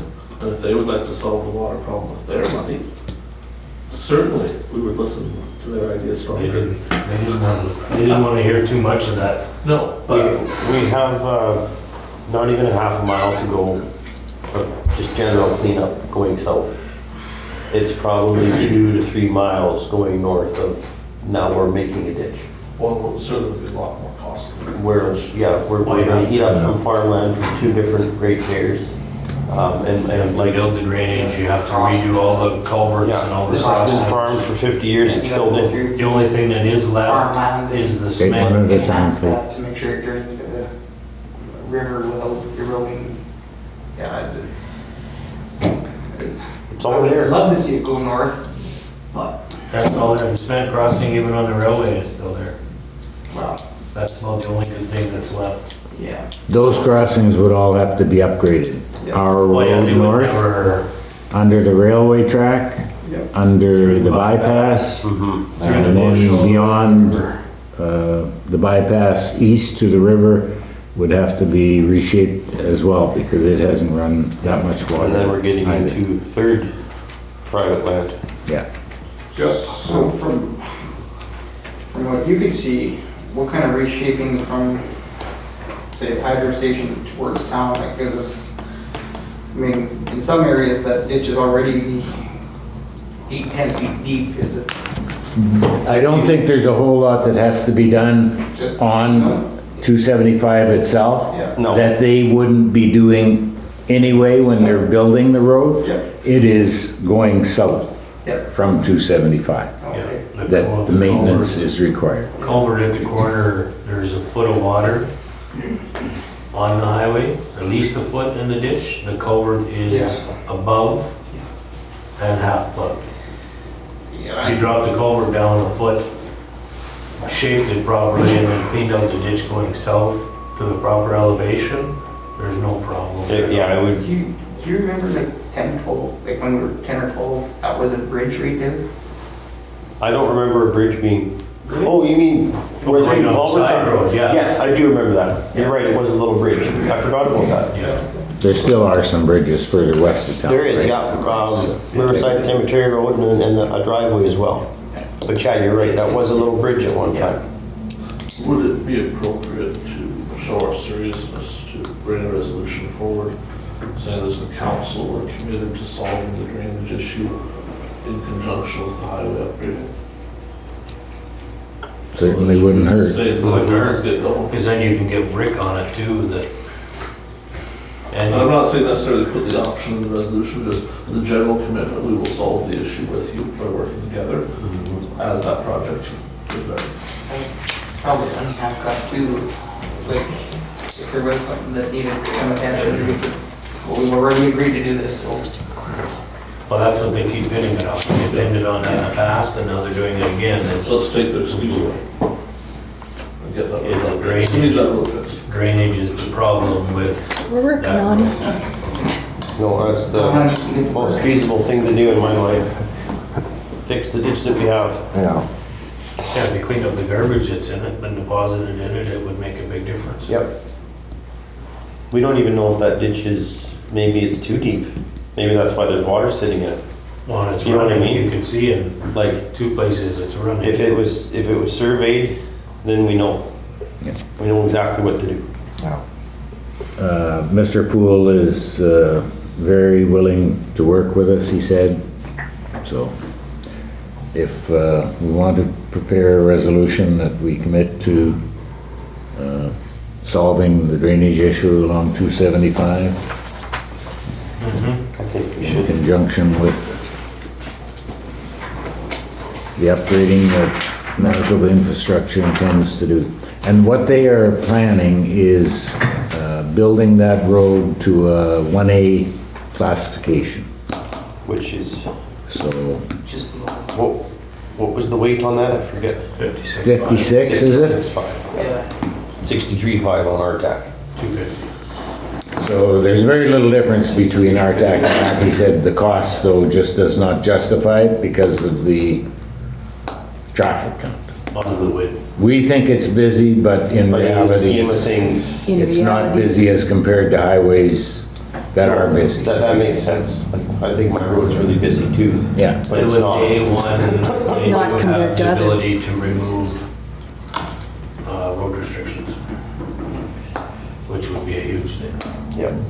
Would certainly save some pounding out of our municipal roads, that's for It sure. sure would. any money we spend on that drain is gonna be recouped from the How do you want the Yeah, wording to cities be? road. Resolve at the No. municipality of Swan Valley West. Like the amount of Work trucks that roll past my with the place town on of Swan River. 216, this, you know, earlier in the spring. Well, even, you go to the greenhouse, I go home that way all the time, pine spruce. And To resolve the drain there was 3 Super Bs go down that road the other day, at 275. coming from. Excuse me, does anyone know offhand the number of the street? Is it Second Northwest You can Google in the Maps. town there? In a hurry. 275 and just leave blank. Second Avenue Northwest, Is that what it is? I think so. To enable Manitoba infrastructure to rebuild PR 275. I think, yeah, it should be Second Avenue Northwest. It's either Second or Third Avenue Northwest. Sorry, to enable Manitoba infrastructure. Classify To rebuild Washingfelder's Road as a street or not. Like right out. PR number Lane 275. and street. Driveway there, that's. They call it Brooks Lane on, Nope. No, that's, that's too far east, right? yeah, Yeah, so it's the next one on Google Maps is Third Avenue Northwest. 3rd Avenue. Yes. Okay. Because Brooks Lane is where Second Avenue should be. Final. But they don't call it Second Avenue. Okay, this is the boundary between the town and the municipality, if that helps. That should be Third Avenue Northwest. Okay. Use 3rd Avenue then. Okay. Yeah. I'll find you. Don't worry.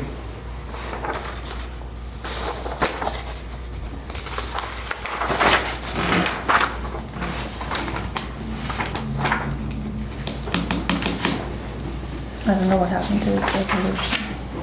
Which So one? this one, so Okay, I need to show you got guys another something one going. here real quick. No showing. I don't have it all public, so. This, when I called it Brooks Lane, that's what they're calling it on here. There's a Deacon's Pond. Yeah. They're calling the boundary Okay, Brooks Lane. so that's second. I That thought it was is, second. that will be Second Avenue. This is, It's going around. okay, I just changed it. because third is a little ways down. That's not the one we're after. I had to go to satellite image to figure Yeah. that out. I changed it. Okay, moved by Councillor Blosha, second by Councillor Pierrepont, resolved that the municipality of Swan Valley West work with the town of Swan River to resolve the drainage issue at 275 and 2nd Avenue Northwest to enable Manitoba infrastructure to rebuild PR 275. Does that sound okay? Yeah. All in favor? It's carried.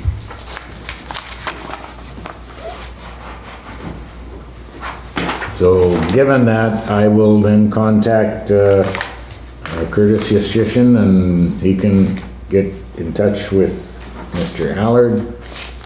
And I will also contact Mr. Wowchuk so that he's aware of what is happening. Well, still working on these committee. What we will do then in the interim is ask if anyone via telephone has a question at this particular point in time. Yes, Go ahead. okay, I believe if you check that corner, it's Bay's Corner, and it has a sign on it that says 2nd Avenue Northwest, which is between the town of Swan and the RM, and Rook's Lane is east of that. Yeah, I think we've determined that it's 2nd Avenue Northwest. Yeah, thank you though. And thank you very much for the opportunity to participate tonight. And if Mr. Gade is aware, I asked for that at the public hearing when there was a teleconference then. Okay, thank you. Anyone else on phone have a question? If not, Jeremy, you had a question. It was a $3,500 check to DD West that was paid today. That was Plus, plus GST. Okay. That was actually passed in that resolution today. Yeah. I'm curious curious, is Mr. Gade actually alleging that this check is being paid to foster personal benefits? I don't know, you'll have to ask him. I don't know if it would be appropriate for him to ask me during the meeting, certainly in the recess, you should ask me. Well, I certainly would like it on record. Okay. it seemed appropriate half an hour ago. Well, certainly I can speak to it. It won't be a short answer, but if we want it on the record, we can. What I'm alleging specifically, I'm going to pull it up, is that tonight, check number 16102 to DD West LLP, was $3,500 plus GST for 175 for a total of $3,675. On my list, it shows as retainer. But it doesn't show for what. So the question I asked council was what we're retaining them for. Because council has not, in my time here, passed a resolution retaining the West LLP for any reason. And yet, here it shows retainers. The answer from the Reeve, as I understood it, was that it was to do with the investigation of cybersecurity in the municipality. I asked who ultimately was doing that, because DD West, to my understanding, doesn't have expertise in that themselves. When I checked the website, I didn't see anything get missed. Anything saying there's cybersecurity experts that would go through a computer system. So ultimately, I was curious who was doing it. The answer generally was we don't know who's doing it, just that we hired DD West for it. So the conversation then probably devolved from that to why we would hire DD West or Mr. Foster, since that was his personal offer.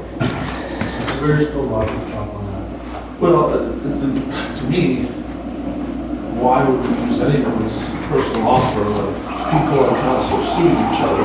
Why would council go that thing under some circumstances? When that law firm doesn't have any expertise in cybersecurity, why would we do that? That's someone to do that. Why wouldn't we go to a cybersecurity expert? If we felt like we need to go to a law firm, why wouldn't we go to a law firm that isn't involved with members of council? And it seems to me there's a question why we would do that. Certainly, the $3,500 itself doesn't contravene any type of conflict issue between Mr. Foster and myself. There's our issues are separate. However, we're talking about Mr. Foster mentioned that he's never paid a cent to DD West LLP. And if that's a true statement, that opens a whole can of worms. Because this council has to pay a substantial amount of money to DD West LLP. And much of that money, we have been told, was for the service only to our staff, the DD West LLP provided this service. That members of council all paid their own way. And certainly we have a former member of council on the record saying he paid his own way. The question has been hanging for years about Mr. Foster, if he made payments to DD West LLP, because council isn't able under the act to pay for a defamation lawsuit for members of council. They have to pay for that person. So if he never paid DD West LLP a single cent, which was what he said tonight, but council paid, I think he used the number of over $100,000, and we'd have to check the accounting as well, over 100,000. My memory is close to 150, perhaps more. Mr. Foster paid nothing. Where did the money come from for Mr. Foster's lawsuit?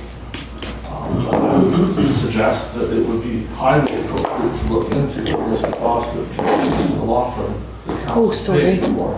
I'll just spray it in my eyes so I can take it in. Not use of it for personal purpose.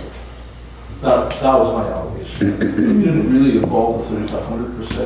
It involved the rest of the discussion. That he was in for his personal lawyer, but council has paid substantial bills to that same lawyer, presumably for only half of the lawsuit. So if you look at the lawsuit, there's a few members of staff that are named, and council is in theory paying their way to protect the staff, which is something council would do. But there's several members of council, and those members of council aren't able to use council money.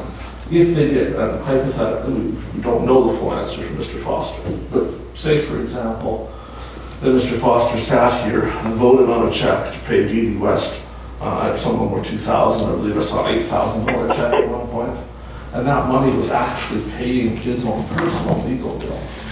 It far exceeds the $500 threshold for Here, so far out of line here. That's just Way above it. Yeah. Are you suggesting this is the same lawsuit from 2016 where the majority of council was suing you? The majority of members of council itself never was. The lawsuit has never said Swan Valley West on it. It's only been named individual members. Swan Valley West then passed a resolution to discontinue the lawsuit, but didn't. Although that's a question too, because Swan Valley West was never sued. So if Swan Valley West stops doing something they want to. You guys want to sign this one? We signed the last one. If I were to confirm with the court that Glen has hired DD West, is that the court case to which I would refer? Yes. And what I see on it, when I look at it, is it lists a lawyer from Mr. Minish separately, that lists a lawyer from DD West for all of the members. And so there's a correspondence I've received that indicated that DD West represents everyone except Mr. Minish. At one point, the correspondence indicated that represented everyone, and then Mr. Minish sent a separate correspondence saying he had chosen his own lawyer and was now separated from the Okay, we were about to end the discussion because it wasn't meant to be an inquisition. But if you are alleging one individual of the former council is or was pursuing you, you would then, in honesty, have to suggest that every other member that sat on council at that particular time is also pursuing you. Any member that put the name on the lawsuit, some members did. I believe Councillor Blosha doesn't appear on the lawsuit. Former Councillor Reeve did not appear on the lawsuit. There were some members of But other members did. Some did, some did not. That was their personal choice. And the lawsuit actually sought damages to be paid to them personally, not to council. Well, So I think from a legal successful- perspective, they couldn't, the municipality could not be named. It had to be members of council. And that, sir, is exactly the point this hinges on. Legally, the municipality could not sue. Legally, the municipality could not pay the bills for suing either. Well, So if individuals chose to sue... You have every right to pursue your particular point of view through the court system. I am not a judge, nor a lawyer, nor are you, so we will leave it at that.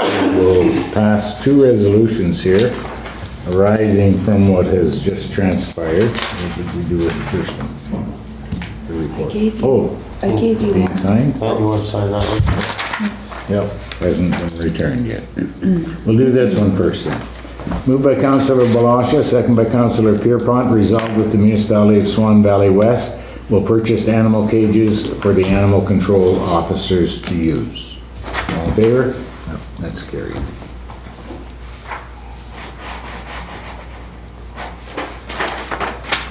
Okay, this deals with the reports. Moved by Councillor Foster, second by Councillor Wills. Resolved that we do hereby accept the following verbal reports regarding council committees and communications. Councillor Kushniryk, Manitoba Infrastructure, Trans Meeting, Budget Meeting. Councillor Blosha, Manitoba Infrastructure, Budget Meeting, Public Hearings. Councillor Wills, Manitoba Infrastructure, Budget Meeting, Site Meeting, Trans Meeting, and Special Meeting. Councillor Pierrepont, Manitoba Infrastructure, Budget Meeting, Trans Meeting, Site Meeting, and Public Hearing. Councillor Gade reported on tourism. Councillor Foster, Budget Meeting and Special Meeting. I reported on Manitoba Infrastructure, Trans Meeting, Budget Meeting, Swan Valley Business Consortium Meeting, Protection League, question about the cages, and MLA also attended the Manitoba Infrastructure meeting. All in favor? It's carried. Okay, we will take a short recess while we... Oh, yes, go ahead. On those computers, just to clarify, are we going ahead with that? Are we doing a resolution, or are we just looking at that for now? Have we Do something for next time. given an indication to the CAO, or interim CAO, that I think it was agreed, but I don't believe we ever passed a resolution per se. if that would come under his purview to purchase something like that without a resolution, or we can prepare a resolution for when we reconvene or after in camera. Okay, well, what we'll do then is for next meeting, 2 weeks, we'll get some quotes together. I'd like to see the. Good idea, yeah. We could be on that quote too, so we can see. Yes, what the so cost is. we'll do that for next time. Just want to clarify that not everybody's looking for the laptop next time. You could perhaps prepare a resolution, and we'll pass it tonight so that paves the way for you to do that. Okay, thank you all for attending, those via phone and Mr. Bergen. It's late. That's where I Moved by Councillor Wills, second by Councillor Pierrepont, whereas the finance manager, assistant CEO position is currently vacant, whereas council believes it is in the best interest of the municipality to have the position filled on an interim contracted basis, therefore be it resolved that council authorize the Reeve to sign the contract attached Schedule A to this resolution between the Municipality of Swan Valley West and James Webb for the provision of services related to the finance manager / assistant CEO position. Is there a comment, question? Okay. Councillor Blosha. Yes. Did you want, oh, sorry, I guess you're gonna. Do it. I gotta see that I don't miss anybody. You have to do the right. Okay. Councillor Pierrepont. Yes.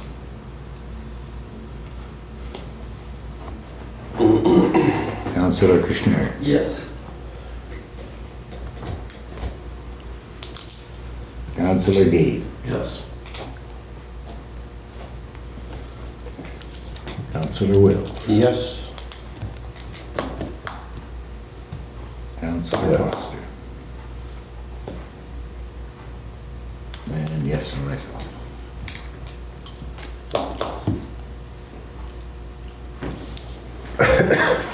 The resolution is carried. Yeah, that was, Next time use the same color pen. Sorry. Okay. What about that, All my paperwork. bringing forward a motion to rescind that other? Oh yeah, do we have a notice of motion that you can have signed? I get them to sign that. All it is signing, we don't need a vote on it. No, because we're not doing anything until next meeting anyways, Do right? this so that we get out of here. Yeah. Moved by Councillor Foster, second by Councillor Blosha, resolved that this meeting shall now adjourn wait, 11:05. Wait for not this. yet, but she's gonna do that. It's just a signature. Oh, Yeah. And then it'll be on the agenda next quarter. and I'm not Be it further resolved, next meeting of council will be on June 23rd, 2020 at 7 p.m. All in favor? Good notice, as long as he tells us. Oh, okay. Carried. Do this, you have to do